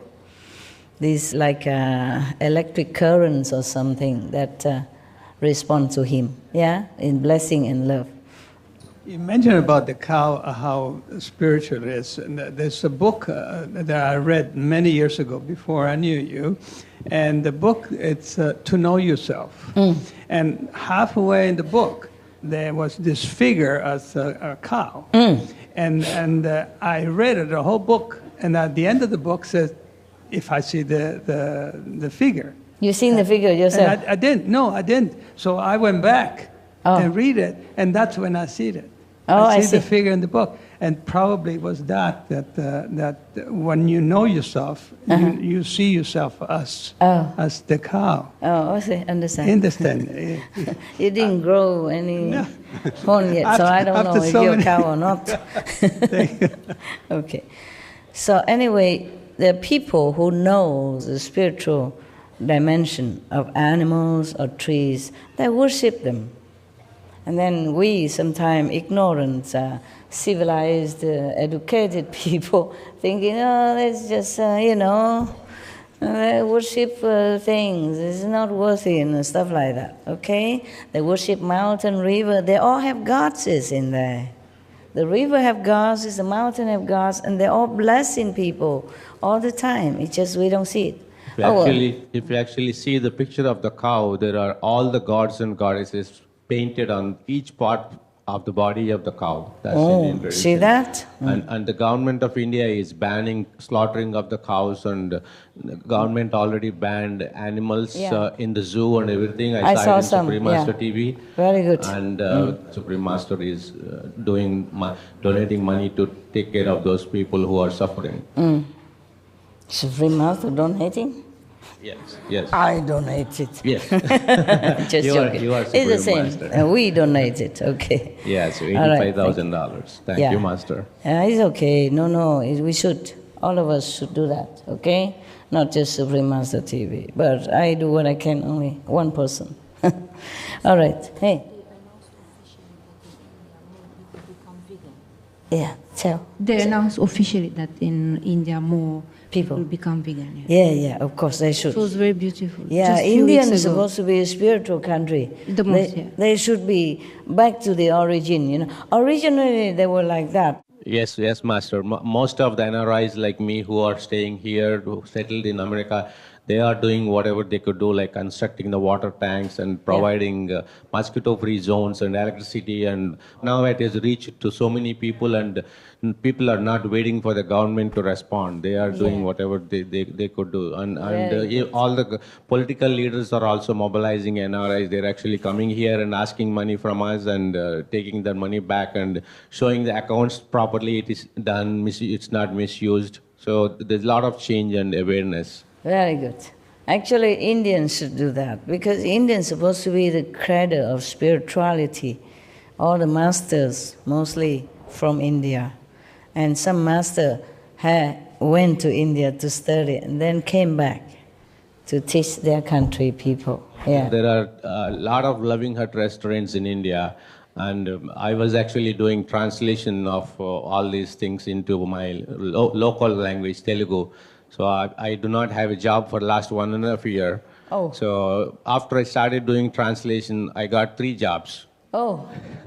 So I picked the one most I like most, and with your abundant blessings, my entire family is initiated, and so we are so happy, and all the problems are taken without even asking your help.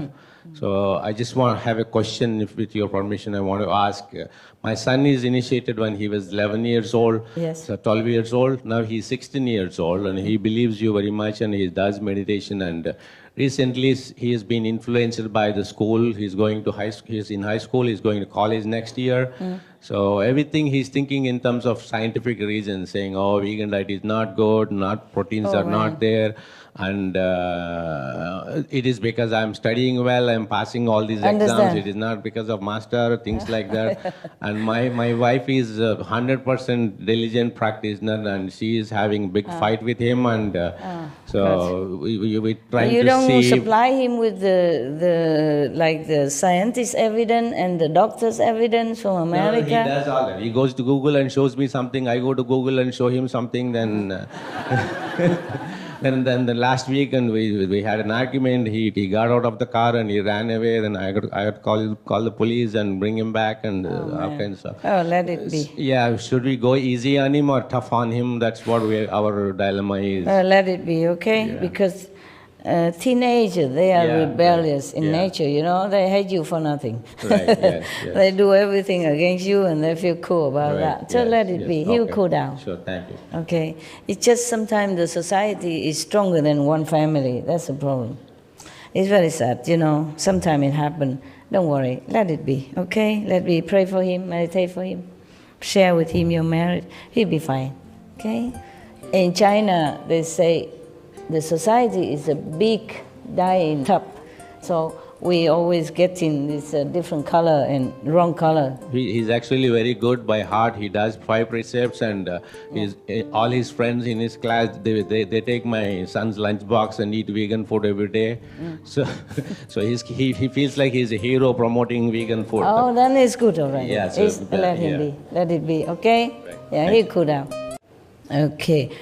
Ananda, when any such monks and nuns or white-robed donor, meaning the lay people who keep the 5 precepts, normally they would wear white robe when they see the Buddha, okay, to symbolize their purity and devotion to the Buddha.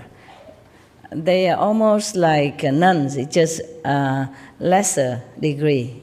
They uphold some precepts, like the 8 precepts, 10 precepts, the 8 vegan way, or the 5 precepts. They call them white robe lay people.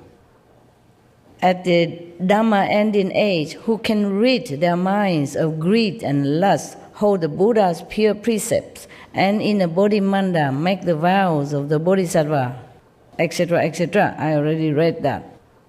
So Ananda asked how people will be able to stabilize himself in Bodhimanda, meaning meditation on the enlightened way.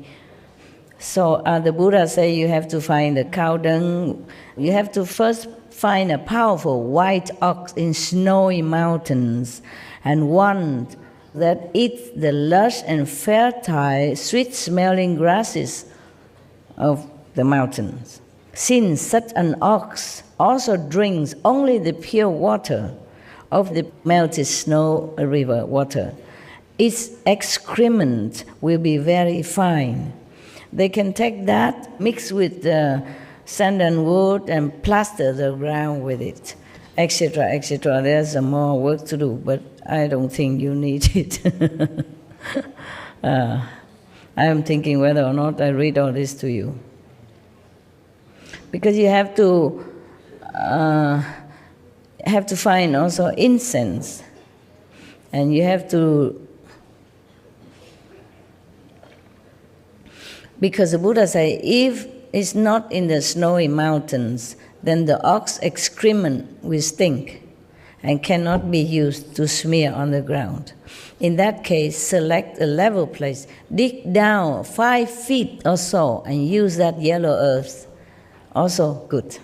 Have to be 5 feet under the surface of the earth. Then the soil there will be pure. I don't think I can recommend all this to you because you only want to rely on master power to go to the 5th level. And I think more than that I can't ask you. India is a different place. When people devoted to the Buddha, they really do. And they go to all lengths. And they really want to and they want to become a Buddha and all that. You just want to sit here, listen to me talking with the calendar, and clap and happy, go home, do your business as usual, and pray to Master, and that's all you can do, I think. And eat vegan, of course. But the rest, I don't think, yeah.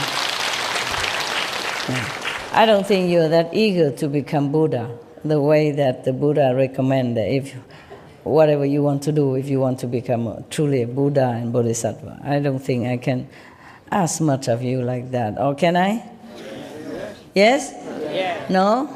You really want to find a white ox in the Himalaya mountain and smear their dungs on your ground and the wall and then sit there for 3 weeks on end? Can you do that? Yeah, forget it. I don't need to ask. Okay?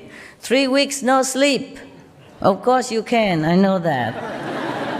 I asked you if I can ask you to do that. You say, yes, you can, Master, of course. Okay. I have to confess to you, maybe I also cannot do that. Okay? I have different way to reach whatever heavens I want to reach. And this is for the Indian, okay? The one who rely on the Buddha and have to do this and that. In India, we can do that. In your country, maybe to find a white ox already difficult, yeah? Or to dig under the ground, 5 feet underground to find the yellow earth, a lot of them, enough to make a platform for you and make the wall around you to sit there 3 weeks without sleeping. Just to talk about 3 weeks without sleeping, and no ox, no whites, no nothing yet. Can you? All right, then I don't read any further. Oh my God. A lot of work here. Nevertheless, just pretend that you have done all the preliminary preparation, you know, with the white ox dung and with the sweet eating grass and all that first, okay? And just pretend that you have done all that. And just pretend that you could go without sleep for 3 weeks. Okay, now I read further. And have you burned a lot of incense, etc., etc. And then the 4 sides of the wall you should suspend flags and flowers, and within the room where the platform located should arrange on the 4 walls images of the third come ones and bodhisattvas of the 10 directions, if you can find all their images, okay? That is pretend that you already done all the things that you say you can or not can. And then you have to do all that as well. All the Buddha, Bodhisattva on all your walls. And then in the most prominent place, display image of Vairocana Buddha. I don't know if you can find that. And then Shakyamuni Buddha, that you can find. Maitreya Buddha, you can. Amitabha Buddha, you can. In all the magnificent transformation of Kuan Yin Bodhisattva, as well, if you can find them. To the left and right, place the Vajra treasury bodhisattvas.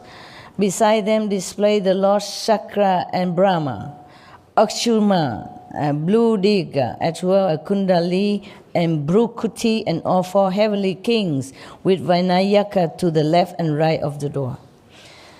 All this because you don't find a living master.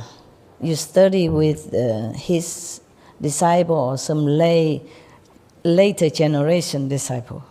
If they still have the instruction in their heart to tell you, then because the living master, meaning the Buddha is not there anymore, you have to do such and such and such and such and such and such and such, then you can also become enlightened, and the Buddha will appear to you and bless you to be enlightened. That is that. So the living master is easier way for you, if you can find one.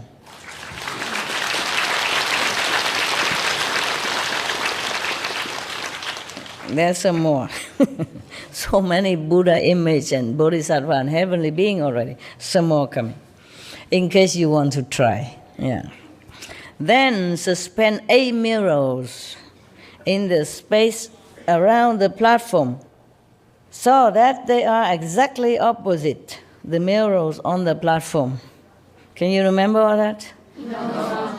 This will allow the reflections in them to interpenetrate ad infinitum. And during the first 7 days, bow sincerely to the thirst come ones of the 10 directions. Every day, bow, non-stop. To the great bodhisattvas and to the names of the arhats, if you know all of them, okay? If you can find their names in any sutra or by any chance. But that was just almost immediately, a few hundred years after Buddha died, after the Buddha Nirvana. Now it's too far away already. It's very difficult to trace down all these names of Buddha, Bodhisattva, even if you want to. So a living master is the best, okay? Find one.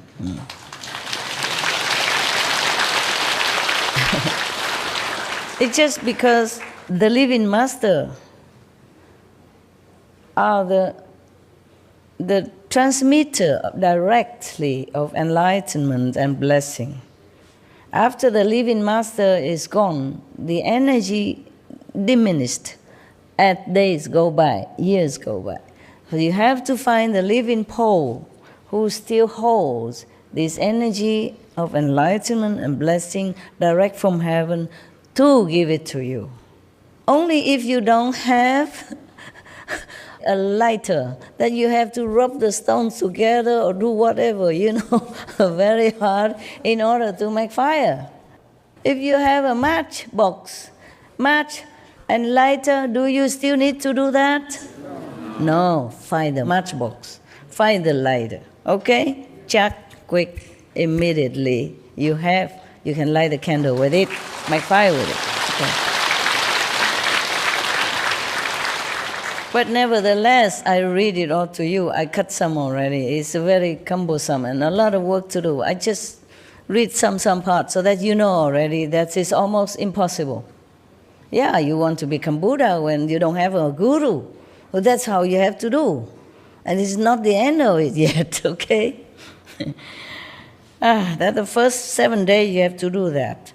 Now you don't know the name of all the arhats, the name of all his disciples who has become arhat. You don't know them anymore, okay? You don't know the name of Vairocana Buddha, for example. You don't even know where to find his image. At that time when the Buddha almost just leave for nirvana, they still have all this with his disciples or descendants of disciples. So, throughout the 6 periods of the day and night, continually recite the mantra as you circumambulate the platform. Practice the way, this method, with a sincere mind, reciting the mantra 108 times as a stretch. Not just the first day, but continue. All the 6 periods of the day, doing this and that. And then, during the second week, direct your intent by making the vows of a bodhisattva. The mind should never be cut off from them. In my Vinaya, I have already taught about vows in some of his teaching. He taught about how to make vows to become a bodhisattva, okay? If your intention to become a bodhisattva, how much vow you have to make, how resolute you have to make up your mind with. That's why he didn't mention here again, the bodhisattva vows, okay? During the 3rd week, one holds the Buddha's mantra, Bodhala, for 12 hours at a time. Can you do that? Non-stop, okay? With a single intent. And on the 7th day of the 3rd week, the third come once of the 10 directions will appear simultaneously. Some of you don't do anything like that, and you see the Buddha, the Jesus, even just by sitting after eating the dinner from the public kitchen. So, having transmission from a living master is the quickest way. The lazy people can do it, yeah? I'm not talking about you, I mean any lazy people. I don't mean you're lazy, sorry. Don't mean to offend you. You're good, very diligent.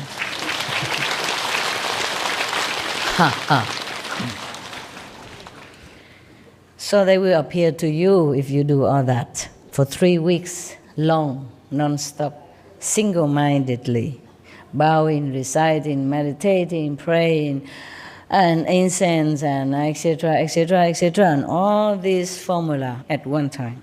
If you can't even afford to do that in our busy lifestyle nowadays, so the Buddhas will come, and their light will be mutually reflected in the mirrors and will illumine the entire place. And they will rub one on the crowns of one's head. Some of you never know anything like this, don't even heard about it, and still have a lot of Buddha's lights you see everywhere. Yeah? Some of you. So, all right, then you know it. If one cultivates this samadhi in the Bodhi manda, then even in the Dharma ending age, one can study and practice until one's body and mind are as pure and clear as Vaidurya. I guess something very pure. What is that in Sanskrit? Vaidurya, you know? Any Indian people? As pure as Vaidurya. Vaidurya is a stone, Master. A stone? Yeah, it's a stone, butt stone. What kind Indian of? butt stone. Oh, is it clear and transparent? It's Yes. like crystal, something like Yes, that? yes. Okay, got that. Thank you. Thank you. Mature state of a diamond. Ah, okay.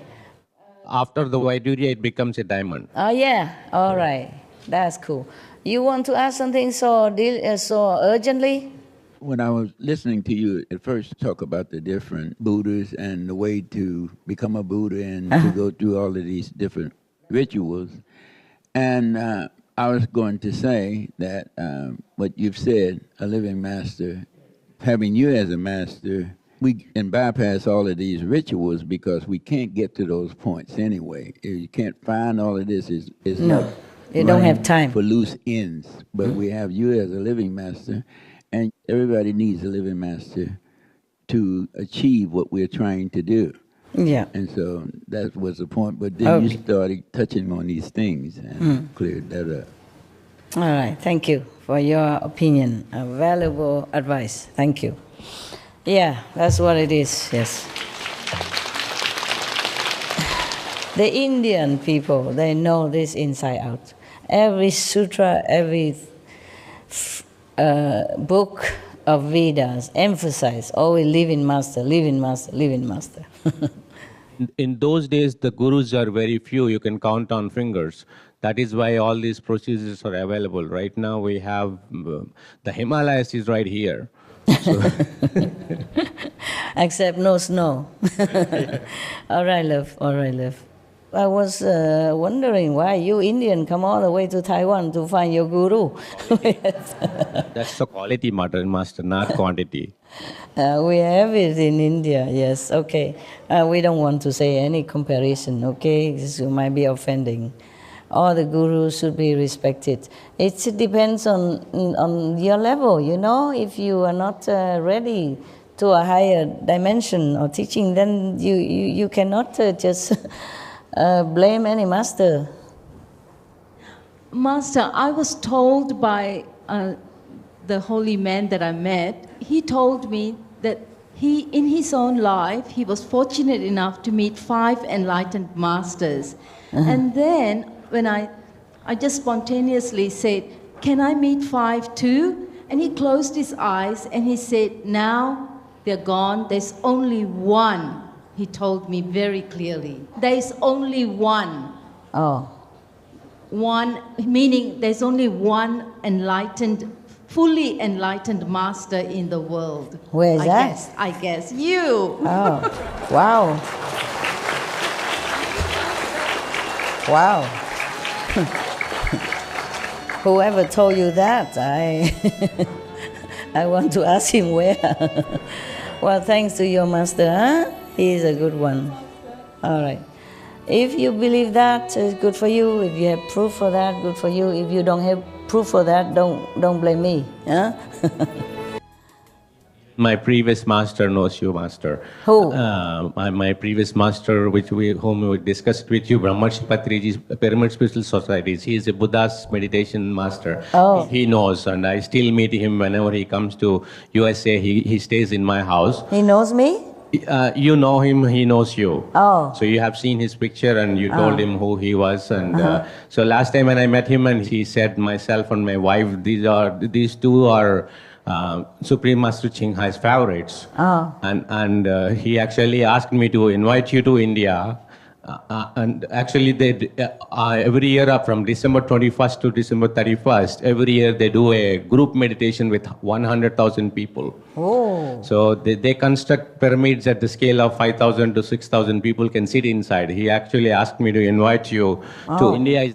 So every 3 months, so they actually publish Supreme Master CHINGHAI's vegan diet and all those things in their magazines. Oh yeah, Right. wow. Thank him a lot and tell him that I really, really appreciate his invitation.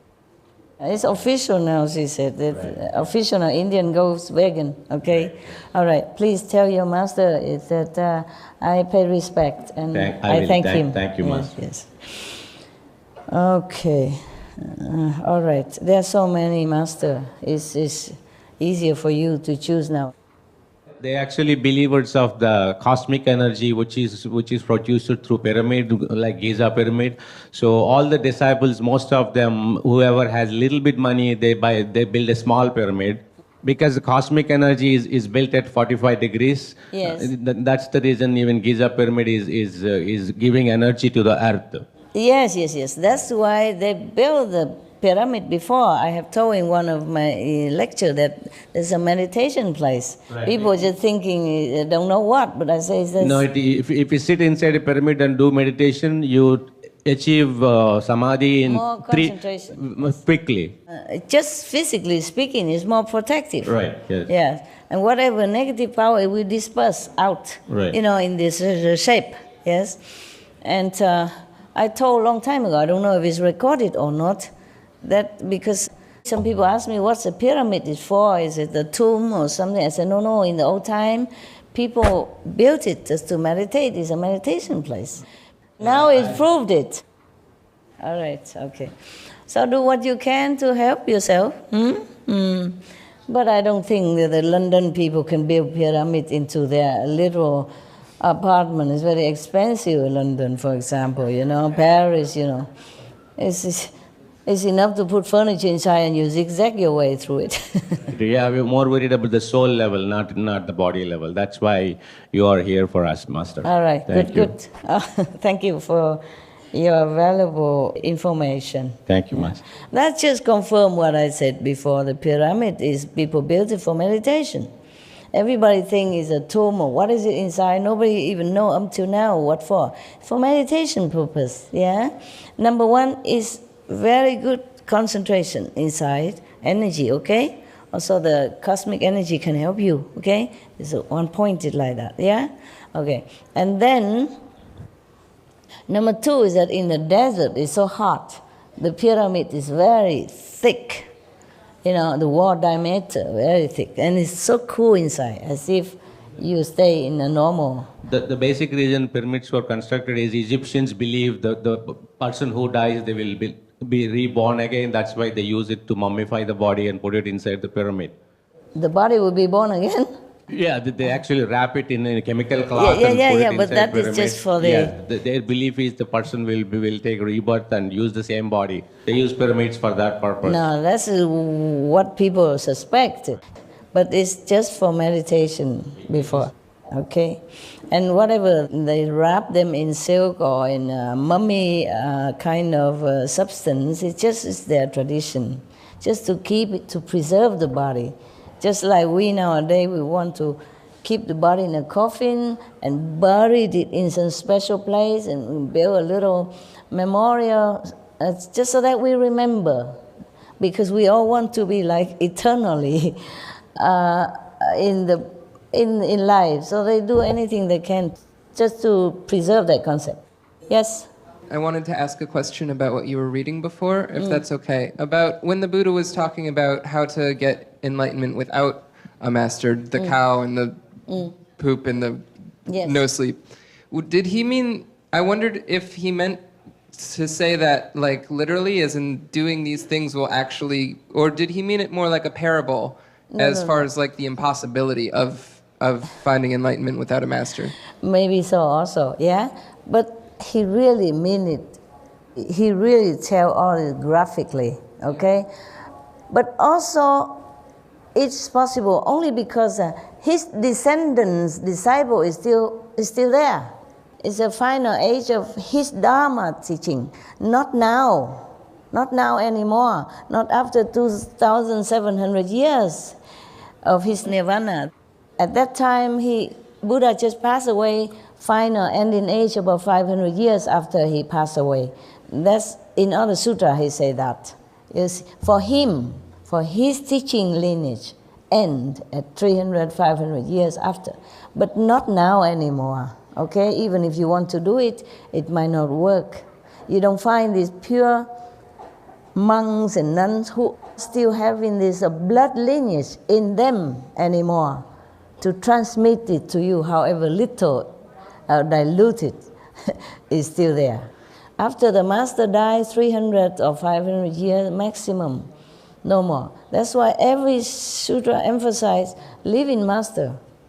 Otherwise, the Buddha was there and he tell people, okay, you just go and do that, no need me, no need the Buddha, okay? No, they all come and study with the Buddha. And he says it's very rare you can find the Buddha, yeah, and the teaching when he's still alive. This is for his descendants, disciple, who still have pure, if they're pure in the precepts, and they had already the lineage is still going, not as strong as when the Buddha alive, because they transmit it like from the first successor, yeah, from the Buddha, and then to the second successor of that successor, and the third successor of the successor, and so on and so forth. Just like after the 10th guru of the Sikh passed away, well, before that, he said no more gurus of the Sikh. Only study the scripture, because at that time, that's the best he can offer to his disciples. Because he knows the ninth master has gone. He's the last one.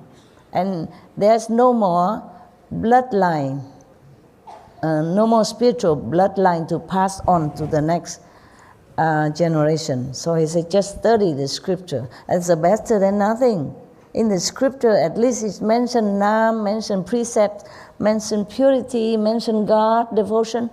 The people who can follow that and attain some level of understanding of Godhood, and then maybe they're lucky they find living master, okay?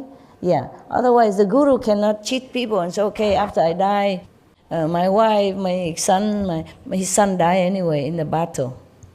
Because at that time, the king of that country and the people who believe in the king's religion at that time, chasing the master and harass them no end, and in the battle his sons also die.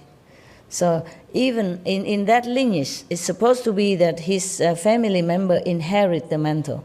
But to him, he has no more sons anyway. And he knows there's no more gurus in that lineage to uphold the continued bloodline of the spiritual practice. So he says, study Granth Sahib scripture.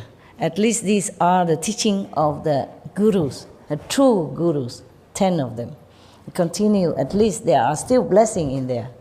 But that is for his immediate disciples and descendants. Later on, probably it's all diluted already, but still helpful. Like people believe in the Buddha, they know they should not kill, they should not steal, at least something to keep them afloat and not go to hell, not to descend into lower level and suffering, okay? If they keep the precept as the Buddha taught, even now, if they don't kill, they don't steal, they don't lie, I mean, normal people, even if they eat a little meat, but without knowing the vegan stuff, without having hatred or killing instinct in their heart, keep the 5 precepts, they still can be reborn as human, a decent human, have a comfortable life. And if they continue the 5 precepts like that, they will be reborn again as human, decent life, comfortable. So it helps to study the scriptures. And it helps to learn, from the Bible that you have to be good, you have to, fear God and pray to Jesus, etc. It helps them, okay? That's why the 10 guru of the Sikh tell them, study Granth Sahib. The Granth Sahib is your guru. What else can he say when he knows there's no more lineage left? But that doesn't mean he stopped there. It could be that one of his disciple or descendants of the disciple continue studying together a little while longer, and it could be that one of the master descend into that lineage afterward, after the 10 guru passed away. And then he became a master. and then continue the lineage in elsewhere, not in his family lineage. You got that? Because it's like this.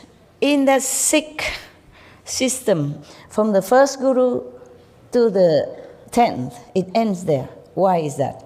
Because one of the family member of the master have a very selfish wish. One of the earlier Sikh master has a daughter, yeah? Okay. The Sikh master, they're married, okay? But they don't indulge in, physical sensation the way normal people do. They just sometimes have a corporal contact so that they can have children, okay? It's just tradition to have children. So they have 2 or 3 children, maybe like that. Once a year or twice a year to be together with wife, nothing more. Now, one of the master has a daughter, okay? She was sitting with him. Even if she's a daughter of a master, she always had to sit lower than the master. Even a wife or the mother of the master always sit lower than the guru, all the time, in India like that. That you're not allowed to sit, it's just tradition. Out of respect, you don't sit the same height as the master, that's all. Okay, so this daughter, she sat on the ground. And the master of the Sikh at that time, earlier master, yeah? Not the 10th, but before that.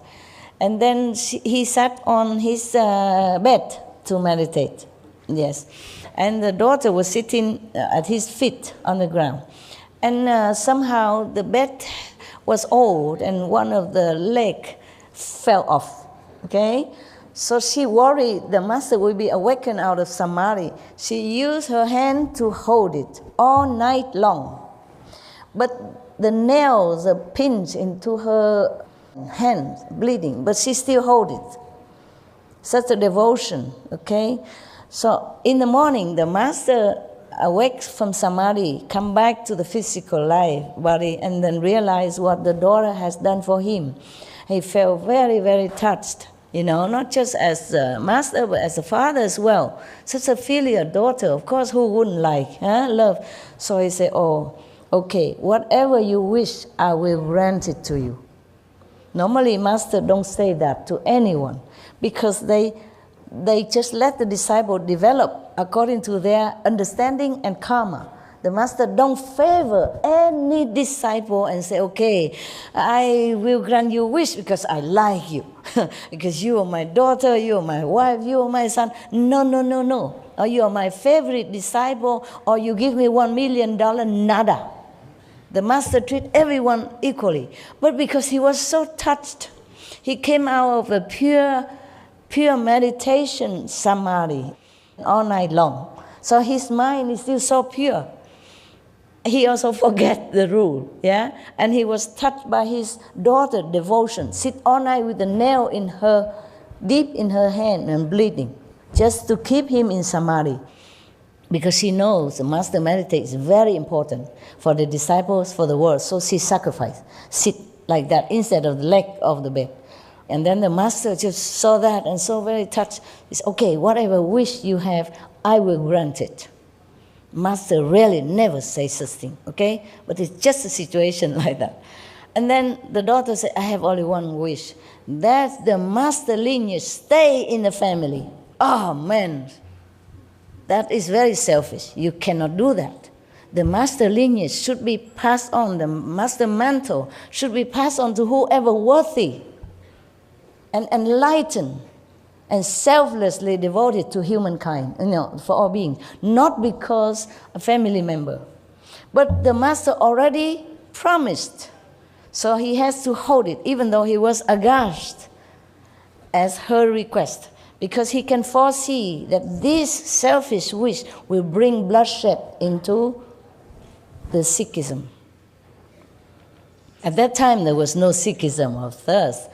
Not because the master at that time or the first Guru Nanak never proclaimed any Sikhism, no, nothing. He just go barefoot, go from one place to another, teaching people, whoever can have affinity with him or have wisdom to learn.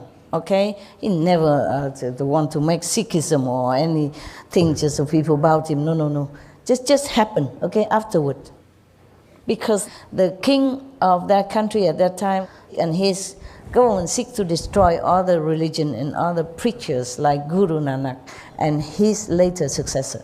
That's why we had trouble with at that time. So they have to have some kind of defense kind of system for the disciple, and they call him to Sikh, and would defend the weak, the brothers and sisters. And therefore, at that time, to recognize each other as Sikh in separation to others, so that they can recognize each other when they see each other, because they have to practice in secret. Okay. Also, the disciples scatter everywhere, so they have to have some symbol to recognize. They have symbol, like they have bracelets, and you have your long hair have to wrap up in a cloth, yeah, and your hair have to have a comb, and inside you have a short. What else I forgot? 5 things. 5K. 5K? Yeah, 5K. Everything starts with K letter, so it's called 5K. Everything go with K, okay. A comb, bracelets, and... knife. Huh? A knife, or a dagger. And the underwear short, a short. So that you... Female, male, same. So that you can identify, And also be ready to go, ready to go to defend others. Defend. Yeah, that's what it is, okay? Otherwise, normally the disciple don't ever need any knife or anything. But at that time, they're harassing them relentlessly. They want to destroy the master and the Sikh follower at that time. So they have to just defend themselves, and run. Wow. And nowadays, there remain symbol, you can see them, okay? You see, so even the master daughter and disciple are still that ignorant to wish like that, to wish that the master mantle always remain in the family. Family member not necessarily enlightened or worthy to be a master. She is a good example for that, no? Otherwise, she would never, ever think of even keep the mantle of mastership in her family. You see that? But the master already promised, so it goes like that. So from then on, their family member inherit the mantle of the Sikhism, as far as if they have son, okay? A daughter, no. I think not at that time, no. So because of that, the Sikhism, from then on up to the 10th master, always there's a bloody battlefield. Always a lot of war and killing and, oppressing from the government, whatever government at that time. The master knew it, but, a master promised you can't go backward. Can go back on that. Whew. Well, I don't have a daughter per se to hold my bed. I have a sofa, it's safer. The sofa is always safe. Even if it fell down, it don't fall too far. Anyway, good. That's why I don't have any daughter, son, or whatever sit next to me. I avoid that in case. But I also don't think we should have any successor. Up to now, not yet, but who knows in the future, maybe. If I have one, I will tell you, okay? On record video.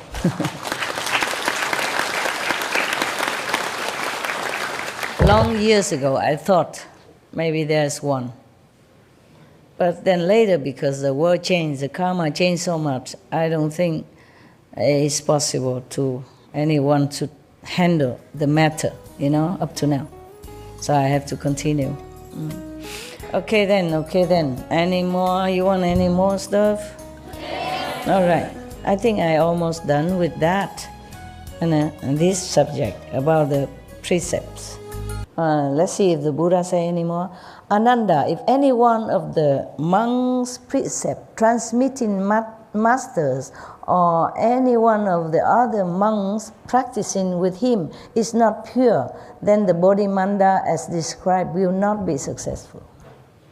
Even if you don't sleep for 3 months, even if you're pure, if you find all the white cow and the dung and the grass and the, whatever you do, more, the Buddha described more work to do, but I thought, oh yeah, it's impossible, so forget that. I just read some for you, and you already think impossible. Okay. Therefore, the Buddha said, even then, if the bhikkhu, the monk who transmitted the precepts to this ever sincere seeker, if he is not pure, then you're doomed. You just work for nothing. It's that difficult. Not just that, okay, I just don't sleep 3 weeks, and I find the cow, and I do this, I do that, as the Buddha said, then I'm fine. Who knows if the bhikkhu give you the precept is pure or not pure? He could do that maybe because he likes to do it, because he thinks he's pure, because he thinks he's worthy. Who knows? Maybe he thought it's not pure. Therefore, even if you have all that from one of the monks, the other precept to you, you can never be sure. This is the problem. All right, got that? Okay. So after 3 weeks, Buddha's still talking now. After 3 weeks, one sits upright still. Your job not done yet after 3 weeks, okay? Not sleeping, still not. After 3 weeks, one sits upright and still for 100 days more. Oh dear God. Oh. Ay, ay, ay. I thought after 3 weeks it's already kind of, incredible marathon, feast. 3 weeks, non-stop, no sleep, doing all this already. And still sit another 100 days. My God. You should be always choose your birth whenever a living master is born.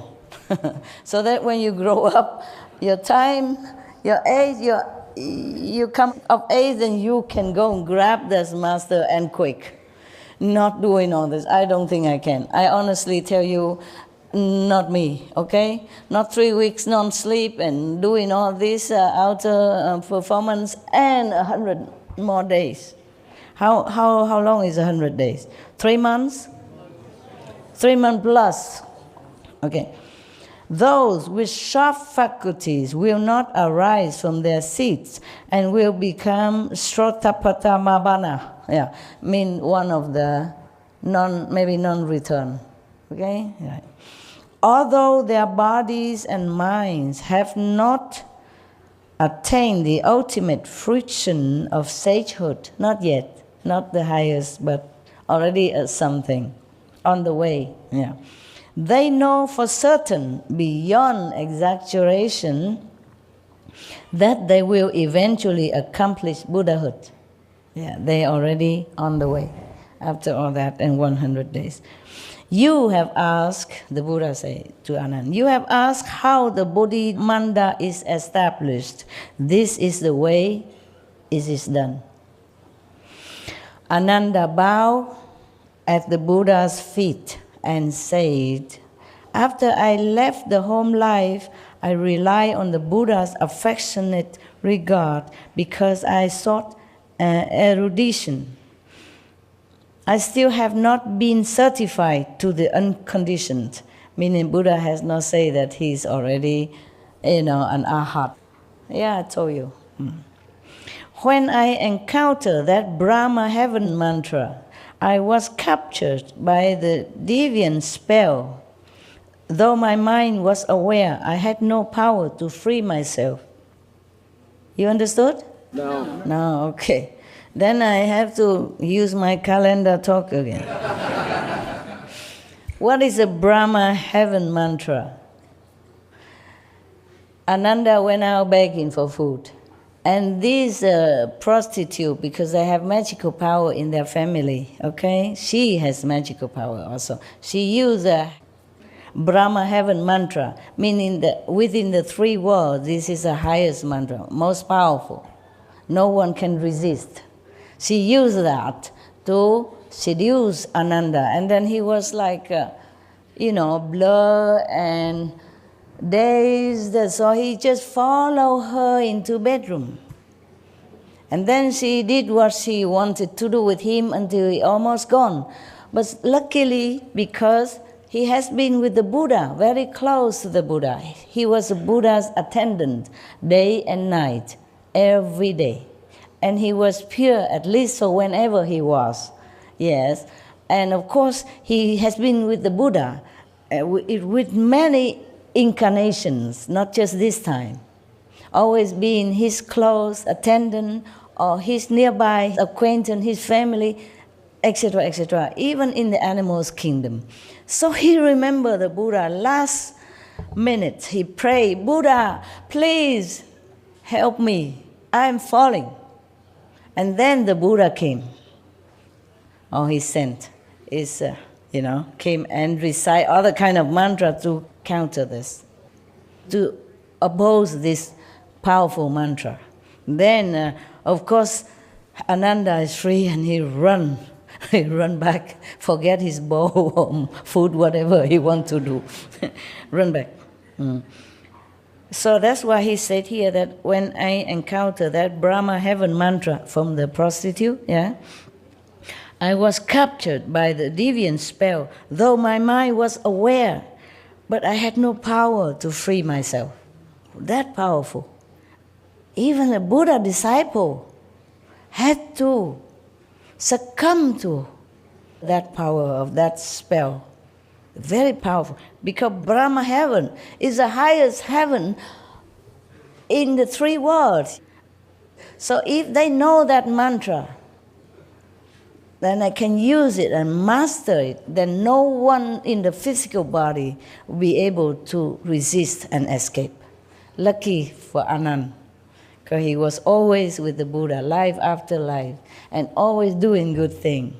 With the Buddha or without the Buddha, he was always virtuous, moral, good physical humans, or devas, or animals. So because of that, he can, even in such a dazed situation, mesmerize spirit, he still can remember the Buddha and pray to his master for help. Otherwise, he's doomed, finished. So he's saying, continue. I had to rely on Manjushri Bodhisattva to liberate me. That means the Buddha sent Manjushri immediately there and then free Ananda. So he said, although I was blessed by the third come one spiritual mantra of the Buddha's summit and imperceptibly received its strength, I still have not heard it myself. The Buddha sent Manjushri to bring this Buddha summit mantra, much higher than the Brahma heaven mantra, to free Anand. Yes.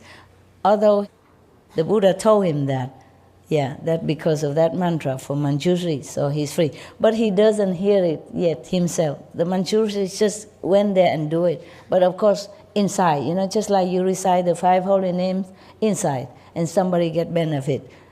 But that person know it because you told him, but he never heard it himself. Okay, so same. Ananda said he has not heard that mantra from the Buddha summit. Yes. So I only hope that the greatly compassionate one will proclaim it again to kindly rescue all the cultivators in this assembly and those of the future who undergo the turning wheel, so that they may become liberated in body and mind by relying on the Buddha's secret sounds. Now, at that moment, everyone in the great assembly bowed as one, together at one, just bowed down together, and stood up, waiting to hear the third come one's secret divisions and phrases. At that time, 100 brilliant rays sprang from the mouth of the flesh of the crown of the world honor one's head.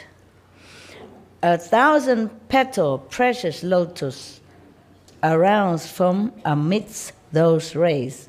Upon the precious flower sat at the third come one's transformation. From the crown of that Buddha's head, in turn, 10 beams of light shone forth, each composed of 100 rays of precious light. Every one of those glowing rays shone on lands as many as the sands of the 10 Ganges rivers. While throughout empty space there were Vajra secret traces, spirits, each holding aloft a mountain and wielding a pestle. Just to show their power, don't mean much, okay? At that request, of the Buddha, a secret mantra, all the Vajra God, those who uphold, guarding the Dharma and all those, they already standing ready, each one holding a mountain and a pestle. It's just their position, ready to protect the Dharma, to protect the Buddha's secret teaching, okay? So they're all ready. The great assembly, gazing upward, felt fearful admiration and sought the Buddha's kind protection. Because when the Buddha protectors are ready in their position, they can destroy anything. Anyone who is not pure, anyone who has a bad intention towards the Buddha or the Buddha's teaching, they are ready. That's why they hold the mountain and pestle, ready to crush anyone, any being who is not respectful, who is not pure. Because this is a very sacred, secret mantra. And the Buddha used that to rescue Ananda and also maybe in the future beings. That's why they're all ready to protect it. Yeah? That's why the assembly, who are kind of not yet strong in spiritual position and level, they're so scared, fearful, and they ask the Buddha to protect them. Because these are Vajra gods, they are fearful looking, and holding big mountain and pestle ready to attack anyone or crush anyone. So the assembly, not just monks and nuns or bodhisattva, but the assembly with the dragon and those ghosts and demons and all that good ones, and they're still fearful because they know they're not up to anything, up to any standard to protect themselves, in case the Vajra gods want to crush them, because they look too fearful, so big and giant, holding big mountain and pestle, and it's not a small one like the golf stick, yeah, big, and mountain holding, ready. So they seek the Buddha's protection, and single-mindedly they listen as the thirst come one in the light at the invisible appearance on the crown of the Buddha's head, proclaim the spiritual mantra. That spiritual mantra is more than 10 pages long. From 173 to 191. How much is that? More than 10 pages, for sure. Yeah, I was right. You don't need it, okay? Number one, you have your protection, okay? You have your master power protection. Number two, it is translated.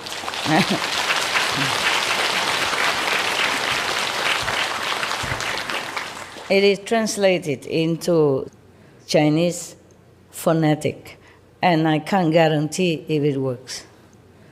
It might work if you're really sincere, of course, but it's 20 pages long. If you keep reciting it, maybe it works. You want me to recite it? No need, huh? Okay. Whew, it takes a long time to recite. Maybe another time if I have to, okay?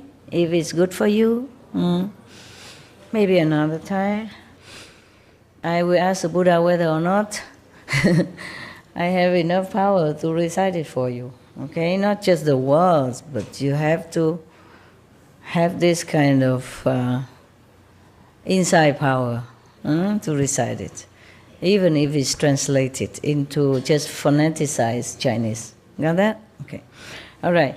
The Buddha praised this secret mantra, okay? Very, very much. But I think we end it here now. Tomorrow we continue. But maybe with the mantra, maybe not.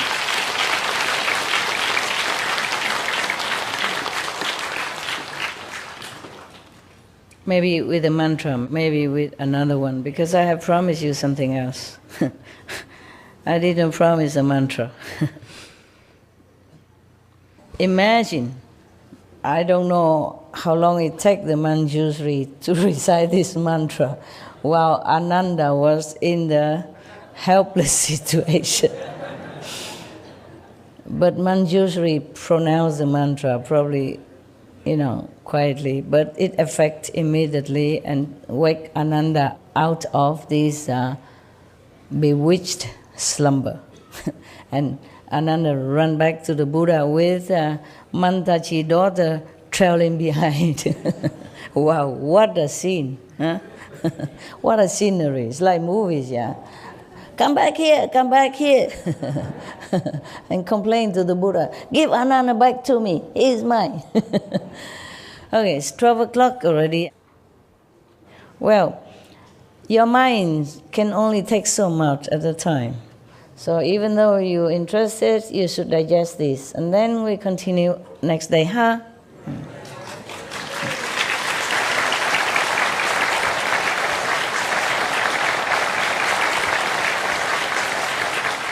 Tonight I will sleep in a tent like you. I will enjoy it. Fresh air and all.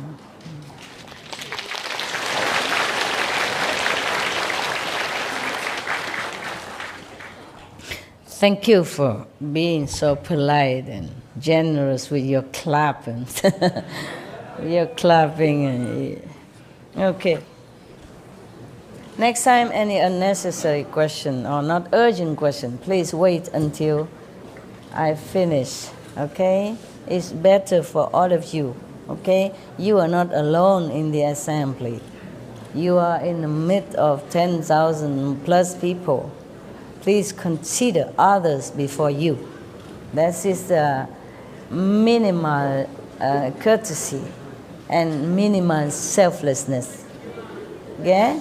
And if you listen to the teaching of the sage, even from by time gone, it's good for you, okay? Instead of just thinking of one single question, which it wasn't that important, wasn't really necessary to us in the middle of that.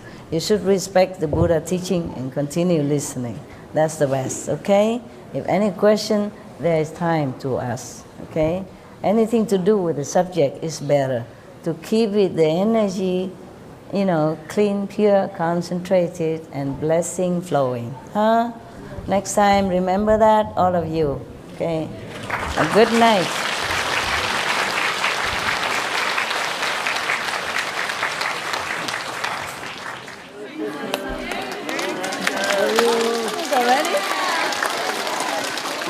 Merry Christmas. Happy New Year. Silent night, holy night, all is calm, all is bright, round yonder the infant so tender and mild. Holy night, silent night, holy night, silent night. See you tomorrow, okay?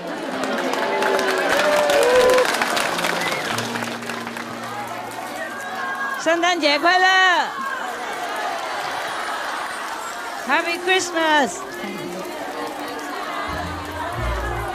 Giáng sinh vui vẻ. Merry Christmas.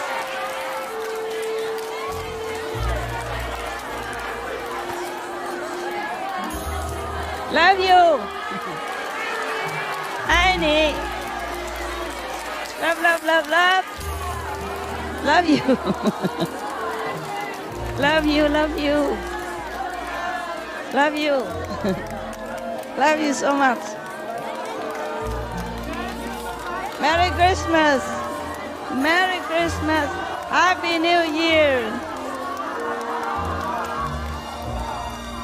Merry Christmas. Happy New Year. Giáng sinh vui vẻ. Frohe Weihnacht. Joyous Noel. Joyous Noel. Joyous Noel. Frohe Weihnacht. Merry Christmas. Giáng sinh vui vẻ. Năm mới mình giỏi.